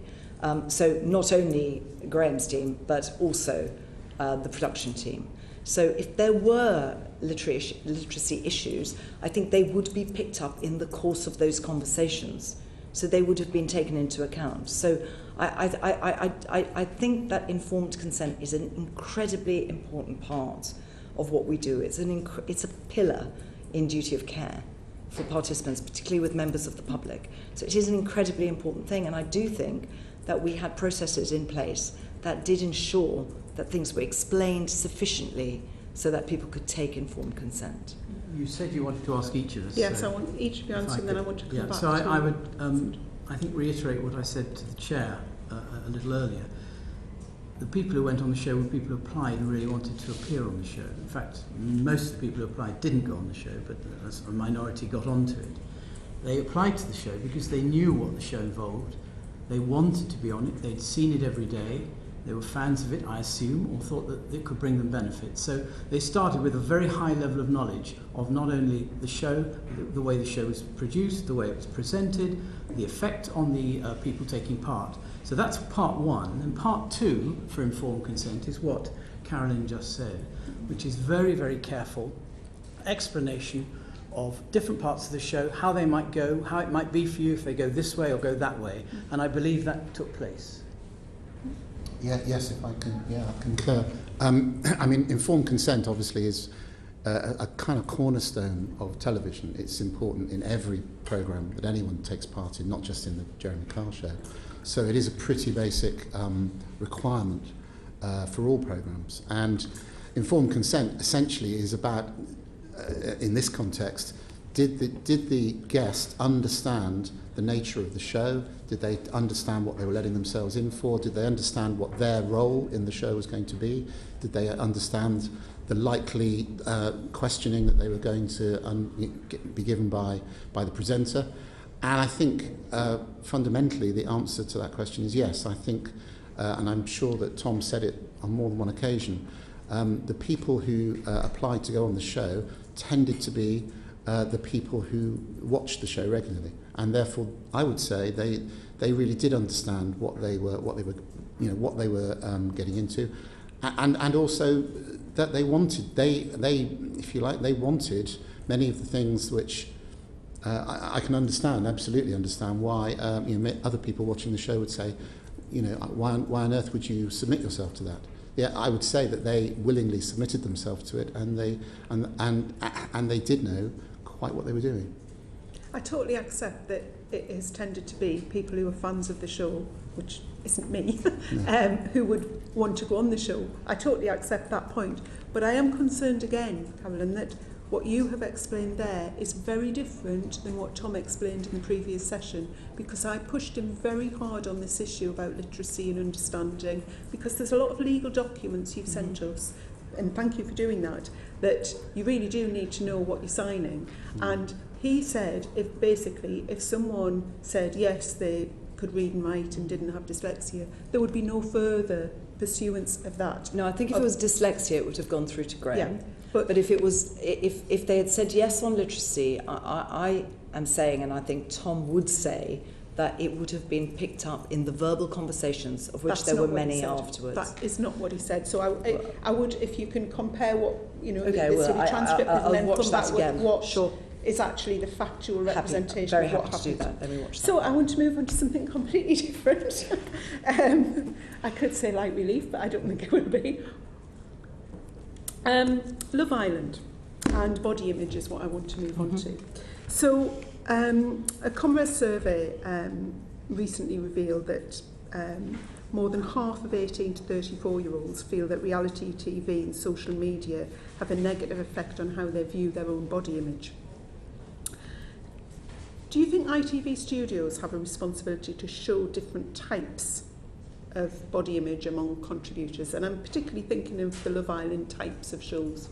Okay, so I think we do a range of shows. As you all know, we do I'm a Celebrity, Saturday Night Takeaway, Fremantle do for us, Britain's Got Talent, X Factor, Love Island, of course, we produce. They are very different shows, and they show the diversity of Britain completely, including body image. So all of those shows have people with a range of shapes and sizes. Love Island, I think the most important thing on that is that the people on Love Island tend to be young, they tend to be they are healthy, so we do a BMI test. They are all within the healthy range of BMI or above. And actually, if you look at the series now, that's ongoing, they're not all the same shape, neither the men nor the women. They are different, there are variations of shapes, although I absolutely take your point, which is they are all fit, healthy, young individuals because it is a dating show. It's not I'm a Celebrity, which is a range of celebrities of all different shapes and sizes who go on that show. And actually, you've seen Autism on I'm a Celebrity with Anne Hegarty, that was warmly welcomed. You see Lost Voice Guy on Britain's Got Talent who has cerebral palsy. You know, people were extremely pleased to see that on ITV. So I think it depends on the show. So on Love Island, I was going to say, do people conform to a particular body type, but you're saying they don't, but what you were saying is they're young, fit and healthy. They're healthy. Right. They are within the BMI range for healthy or above. Right. And casting directors of that show, are they given instructions about physical appearance when searching for contributors? They're not. Or, so what are the guidelines on who they're looking for? So there's a very, very rigorous application and casting process. We get about 98,000 applications for Love Island. They then take that down to about 90 to 100. As soon as they get a call back, at that stage, they go through medical questionnaires, psychological questionnaires, assessments. That then goes down to about 30 to 40 who get selected to appear on Love Island. It's a very rigorous process of screening that goes on before they actually get on to Love Island. I think on Love Island, if I may just say, it's 4 years old now, this iteration of Love Island. We got Dr. Paul Litchfield, who was a former chief medical officer, to come in. I'd been there a few months, and I felt it was important to get him in to actually review what we do on Love Island and to actually give us some feedback on what he would do to improve our processes and our application screenings, etc. And he's been very helpful. He now helps oversee the duty of care processes on Love Island. So actually, we have changed some of the things that we do as a result of that, and actually less people get through to the 90 callback as a result of that. Thank you. On Love Island, last year UK Anti-Doping wrote to you about their concerns. I'm sorry, I didn't hear you. Last year UK Anti-Doping wrote to you about their concerns about the promotion of unrealistic body images on behalf of the men on the show. That's correct, isn't it? I honestly, I did not receive that letter. The first I saw of that was in a newspaper, so I replied to all my letters, and I don't recall that letter, and I have checked. And you're not aware of whether you... I know through the newspapers that they have definitely made that. Because they made an approach to you directly, but do you know whether UK Anti-Doping have raised this with anyone else at ITV? I actually checked into that, and I don't think we have seen anything on that. Chris, are you aware? In response to the, obviously UCAD believe they did. I don't. In response to that newspaper article, though, which asserted that they did and didn't get a response, have you contacted UCAD to ask if they'd like to come in and discuss it?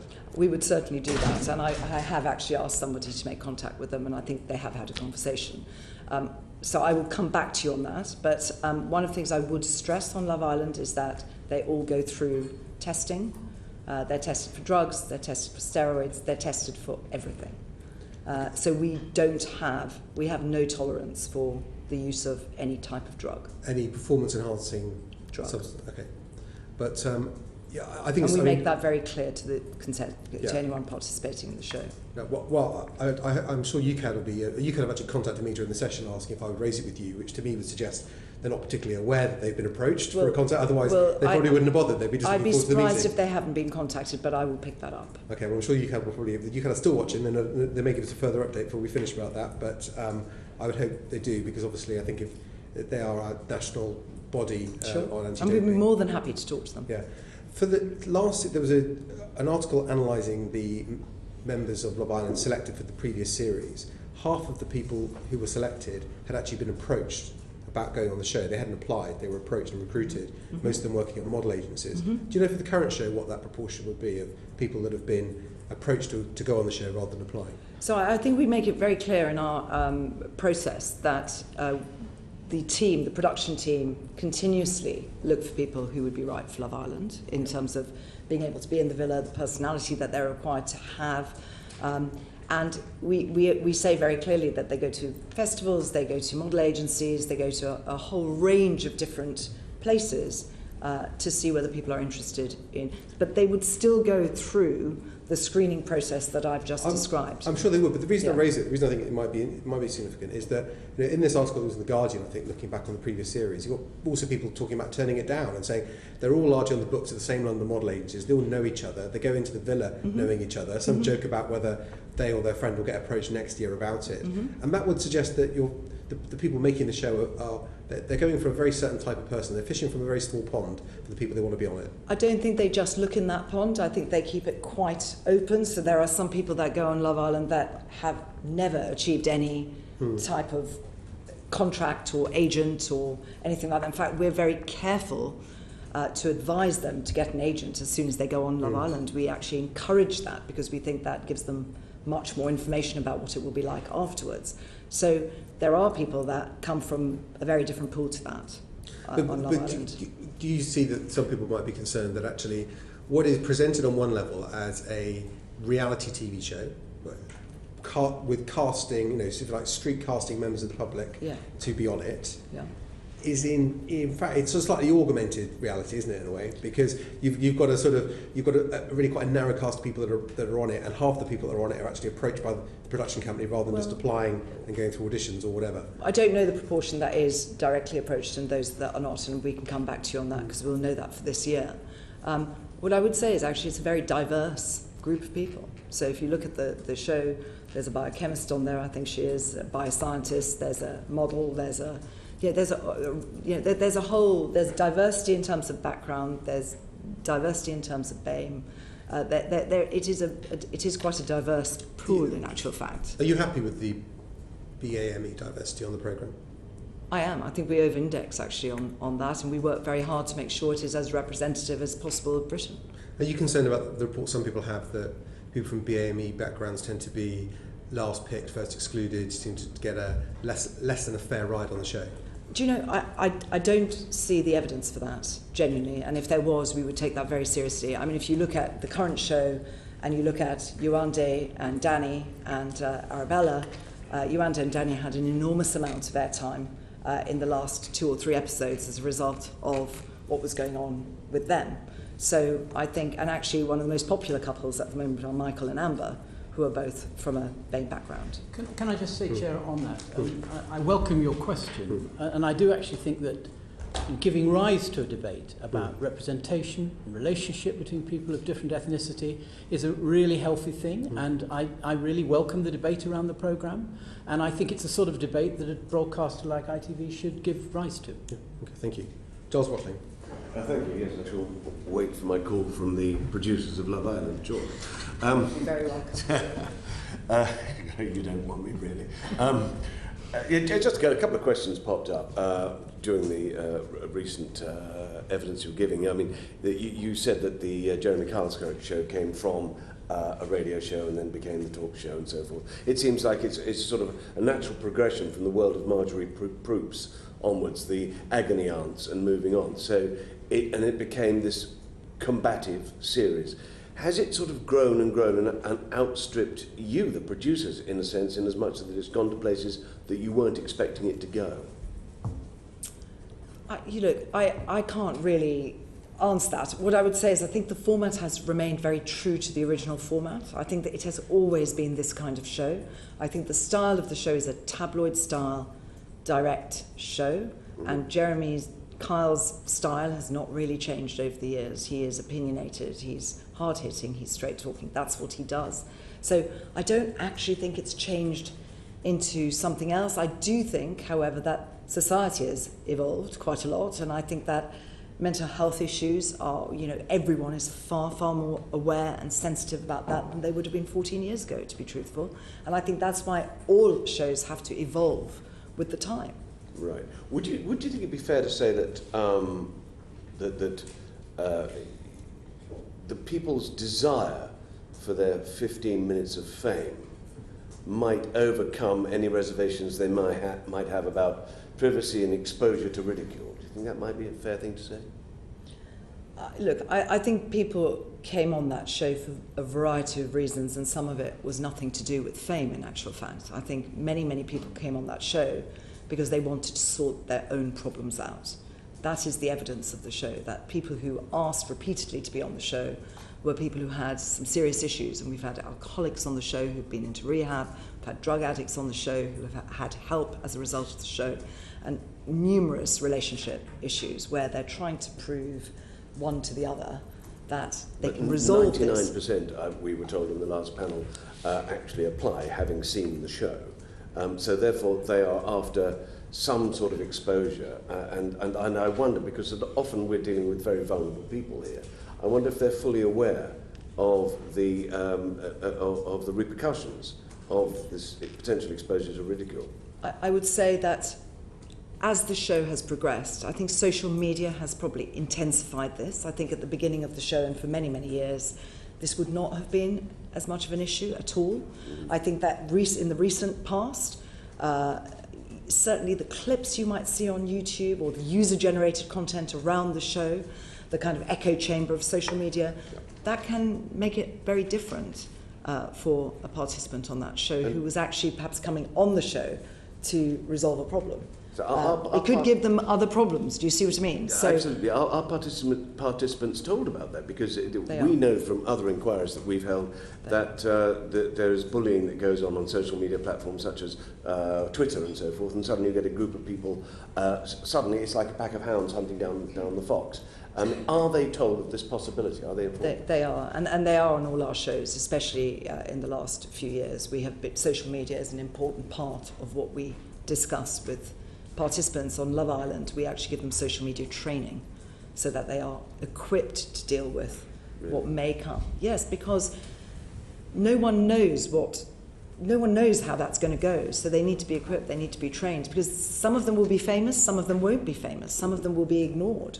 That can be as bad as being famous. So actually the most important thing is to equip them with the knowledge and the training to deal with social media and to get an agent, because an agent can be very protective of the individual they're representing, as you know. You are fulfilling the care of duty as far as it's important. I think social media has become a very important part of informing people as to the implications of being on a show. Thank you. So Peter, just to turn to you, I mean, you're sort of the father of British reality television with an amazing Is that an official position? Well, I've just bestowed it upon you. But I remember that I think, was Big Brother one of yours? I think it's a format I imported into the country. You imported it into the country. Well, I remember the first series, and fascinating it was too, and I sat down and watched it as a social experiment. And since then, it then reinvented itself, always pushing the boundaries, always expanding, always moving on. And it seems to me that the way we're going as far as reality television is concerned, is we're moving inexorably towards a sort of a version of the Hunger Games. I mean, we're entering dangerous territory. But have we reached a watershed as far as reality TV is concerned now? We thought we had when the Noel Edmonds show was suddenly shelved. You might remember many years ago now, when there was an unfortunate incident on that show and things changed. Have we reached another watershed now with the axing of the Jeremy Kyle show? Well, so I wasn't responsible for Big Brother after 2007. Actually, I would regard Love Island as a much more benign version of Big Brother. Because it really it's all about relationships and romance, and it's a much more benign version. So I don't think it's a more extreme version of the earlier reality shows. If anything, it's a more benign one.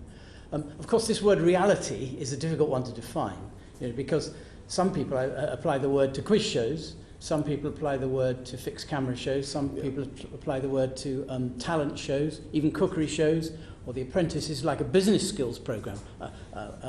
So it's not an easy one to tie down. As regards Jeremy Kyle, it's a very, very different show to those other ones I've just mentioned. Yeah. It's a relationship show. It takes place in a studio. People go and visit, and they're there for a short period of time. They're not there for 7 or 8 weeks. So Carolyn's decision to end the show means it won't be coming back. I don't think there's a similar show like it on television. I wouldn't call it a watershed, because I think other reality shows will go on and are hugely enjoyed. So you feel that producers in future may learn a lesson from this, because this is the... Well, one of the undertakings Carolyn's made to you today is that whatever learnings there are, and that includes your own conclusions, which we will read very carefully. We welcome your inquiry. We expect, as a public service broadcaster, to be held to the highest standards. So we're pleased you're holding this inquiry. We'll look forward to your findings. We will learn from it, and Carolyn has undertaken in front of you today to apply any lessons from it, if they're appropriate, to other shows, because she has undertaken publicly, and to you and to the ITV board, to continually improve our duty of care.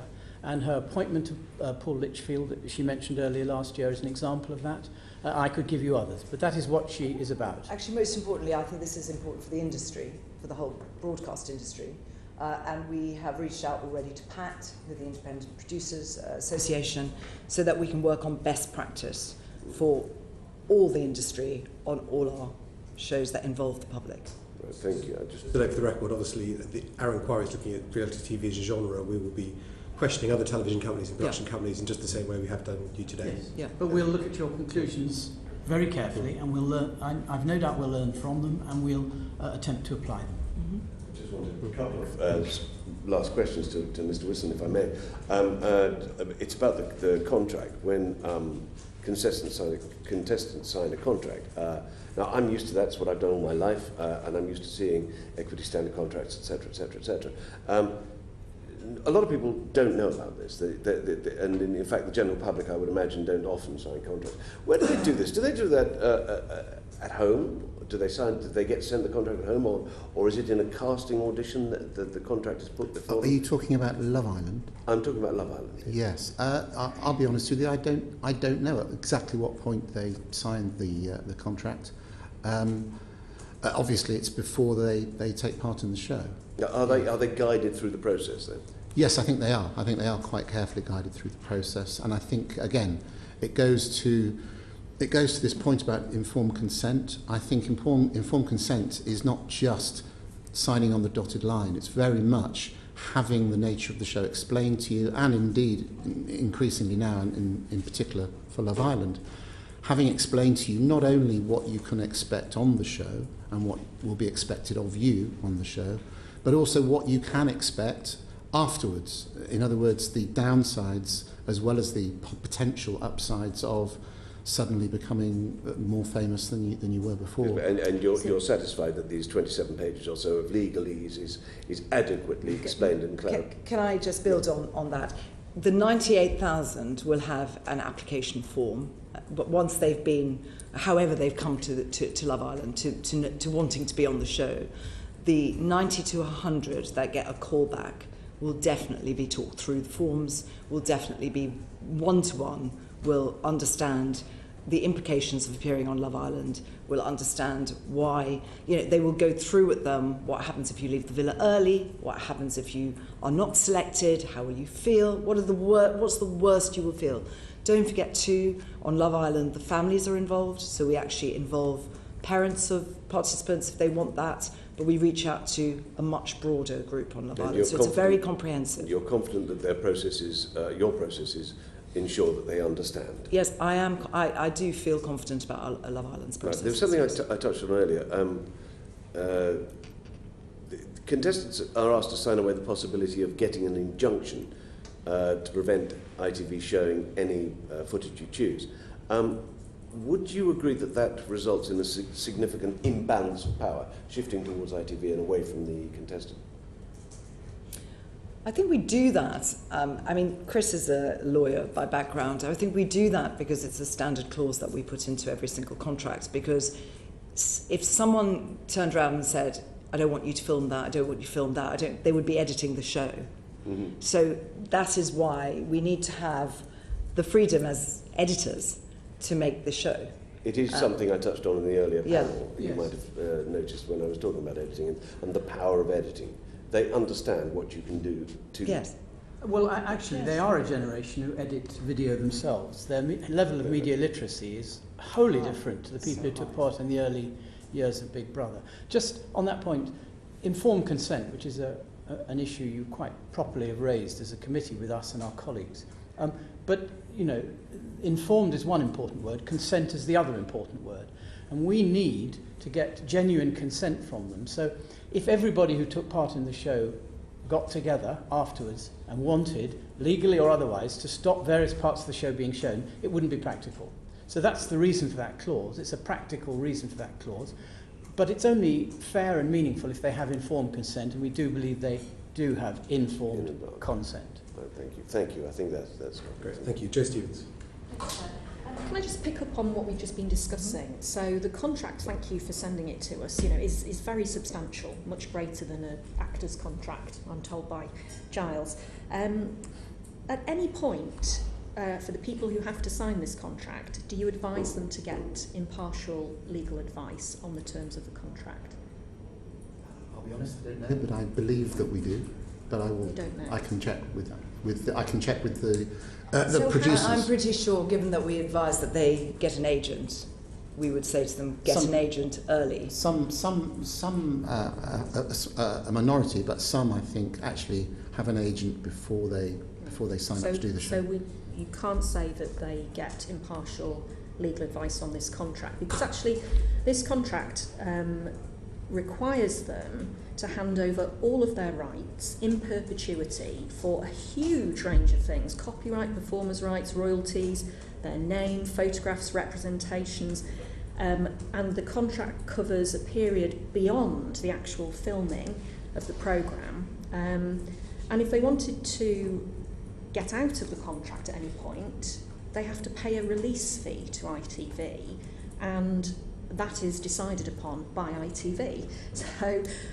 So people are signing themselves up to very, very restrictive terms in this contract. So I'm quite surprised that it's not a requirement, that you're very clear that you do advise people to get impartial legal advice on it. I'd be surprised if they didn't. I think advising them to have an agent is partly because the agent will look at the contract. If you could check, we will verify that and come back to you. And there's a couple of things I just wanted to ask you about in the contract, and maybe Mr. Wisson is the best person to ask, but I'll leave it to the three of you to decide. You've been very clear in your evidence, and your colleagues previously, about what you consider to be the proper professional medical provision on the programmes. So I'll leave Jeremy Kyle aside for the moment, but on Love Island, you mentioned the chief medical officer. I think that you'd had review all the procedures. And in the contract, it actually says here that we will give you during the lockdown period such medical assistance as you need, as and the medical providers that you have there determine as necessary in their absolute discretion. So you have medical people qualified to make a decision in their complete discretion about treatment or any medical assistance. But then further in the contract, it says that you will not be liable for any damage or loss arising from medical treatment or misdiagnosis provided by our medical team during the programme. So if I'm a contestant on Love Island and one of your medical people wrongly diagnoses me with a sexually transmitted disease, for example, and I get kicked off the programme as a result, with all the public humiliation that that involves, you don't accept any liability. Why is that clause in that contract? Can I say something about that? I think that would be a standard clause in any contract about liability on medical. Not in contracts that I've written. But I sign forms for my children at school, which absolves the school of medical treatment for a child, because they won't be liable for whatever treatment they give a child. So I think that is a standard But you are standard telling contract. people that you provide medical assistance, but then you don't accept any liability for the medical assistance or diagnosis that you provide. I honestly think that is a standard contract when you're filming on location. So there's no medical practitioner that we would get on that show that would not have that clause in there. Because it is. So do the medical practitioners on your show have professional indemnity insurance? So if they do something wrong, that the insurers will pay out? I should think so. So why do they have the medical indemnity insurance if you don't accept any liability? But I think that's what. But many doctors do that. I mean, genuinely, doctors do that. Yeah, That's I've spent 30 years looking at contracts. And can I just say, so we do have at that. medical practitioners on the show, but we also have a psychologist, Sandra Scott. She also has 2 psychologists on the show, 2 psychotherapists on the show, and other staff. So there's a lot of resource on the show. Okay. So I want to move on to something completely different now, which is about the legal status of the contributors. So having looked at all the documents that you provided, I've seen the expenses that are paid to contributors, and I've seen the period of time during which this contract applies and when they have to devote their entire time, every minute of every day, to the work. If you applied the national minimum wage to this work, and I appreciate that you don't accept that they're employees, it looks like Love Island contestants would earn about £2.80 an hour for doing what they do. Do you think that's appropriate?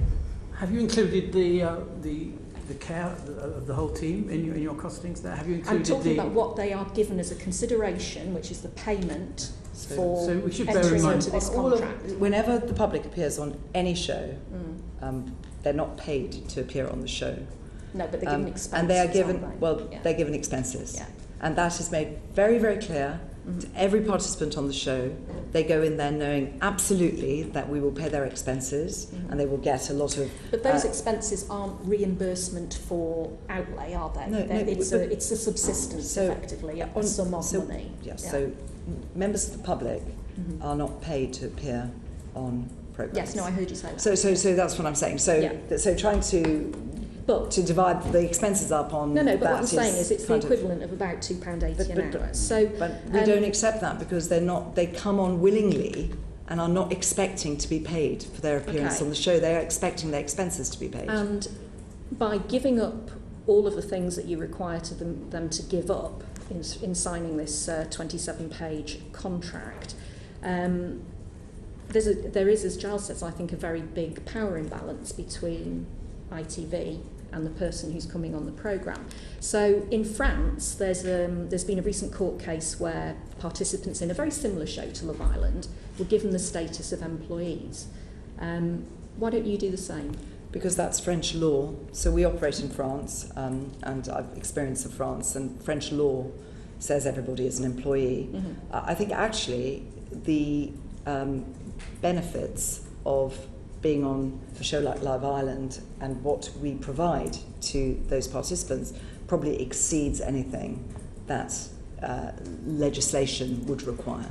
What, like so yes, it would exceed 24 hours a day, would exceed the working time directive. Well, I don't have the benefit. I said the benefits of the show. So we comply with all regulations, and we would say that that's not the way it works here, and we would be happy to discuss further the French way. I don't know in detail what that will mean.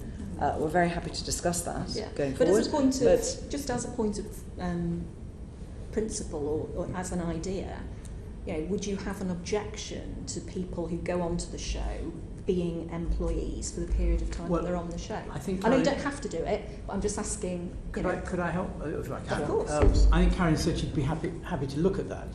I think the truth is these people are very, very well looked after, not only while they're on the show, but after they leave the show. And the reason it's suggested to them that they get agents is because being on the show offers them the opportunity of actually earning very well after the show, and some of them do earn very well. So if you take it in the round, I think it's quite beneficial to them. Right. Okay. Actually, I'll leave it there. I don't have any more questions. If you're going to come back to us for a discussion on the employee status later, that's fine. Thank you. Brendan. Thank you. You may have heard or seen the exchange I had with Mr. Stenier and Mr. McLennan around professional qualifications of the people that you employ. And I think you would agree that if ITV and others are going to make these contributor-based reality shows in which, as we said, the innermost failings and faults are going to be laid bare, and they could end up being dreadfully hurt by the experience, that suitably qualified persons have to be in place and on hand to be able to provide help and support. So, given that, why is the minimum qualification required by ITV to act in that lead contributor care role not including having to be registered with the Health and Care Professional Council? Are you now referring back to the Jeremy Carr show? Yes. Yeah. But I think generally, I'm looking for the minimum threshold that you would employ. So I think it does depend on the show in terms of the duty of care. So duty of care is an overriding principle of all shows where the public appear. I think it depends on the show what you would do in terms of resource, what you would put on that show. So I've just explained to Ms. Stevens what what resources we put for aftercare and indeed during filming and pre-screening on Love Island, which is psychologists, psychotherapists, a former CMO, and that's because it's 8 weeks of filming. Some people could be on it for the whole 8 weeks, some people will be on it for 1 week, but that's a different kind of show to being on the Jeremy Carr show for maybe 5 minutes, 6 minutes. But now, we on the Jeremy Carr show, I think they explained, Graham Stanier has a range of qualifications, including understanding psychology, but he's a psychotherapist. He also used 3 registered medical health nurses who had extensive experience in the NHS, and that was seen as appropriate for the Jeremy Carr show. So you don't have a minimum standard for all of these shows? No, because they're so different. So it's each show is taken individually? Yes, indeed. So, okay. And so referring to Jeremy Kyle show, are you, even with hindsight, are you comfortable that there was no one who was suitably qualified in psychology on that show? So when Dr. Paul Litchfield came in to review all of our processes on Love Island, we also asked him to look at our other shows, and ironically he was actually on the Jeremy Carr show the day we suspended the show and then cancelled it. So he was going to do a review of the processes on the Jeremy Carr show, and I don't know what his advice on that would have been, because it didn't get completed because we cancelled the show. Well, do you think, given the circumstances, that it might be a useful lesson for ITV to actually get that person that you mentioned to complete that review, just to see if your processes were sufficiently robust, and perhaps should there be a blanket? I'm very happy. I mean, we're working with him. He's an independent practitioner, and he is both a psychologist. He's very well qualified, I think, to do that, and we will be working with him on a range of different shows. And will that be including looking back on what happened over the 14 years of Jeremy Kyle, just to see if the processes that you had in place were sufficiently robust? I think because of the changes on that show already, I'm very happy that he looks at the Jeremy Kyle show and the current processes on that show and what we could have improved. I'm very happy that he does that. Okay, I mean, that would make sense, you know. Yeah, so there will be a retrospective look at what was done. Sure. I mean, could I add?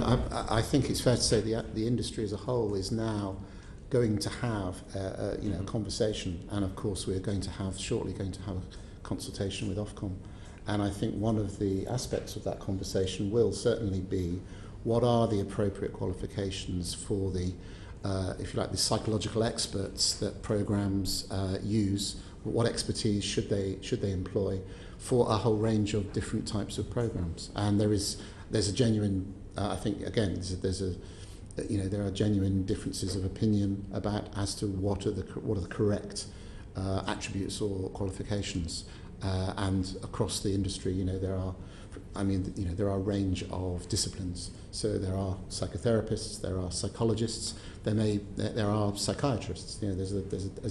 There's a range of different qualifications among the experts who currently advise different programs.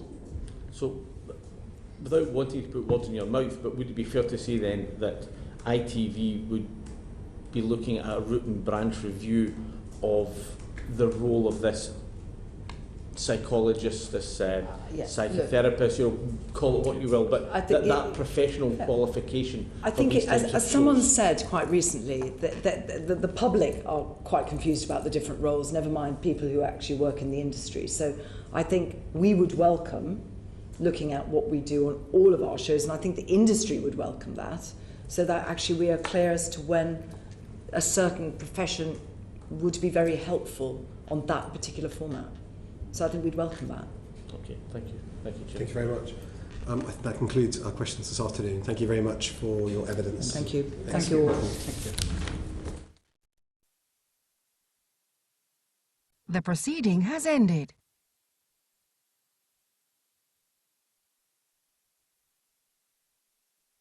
The proceeding has ended.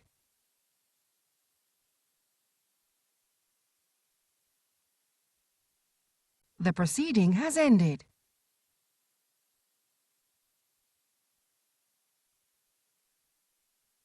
The proceeding has ended.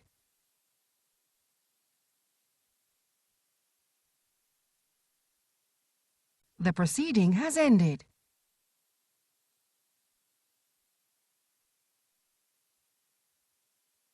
The proceeding has ended.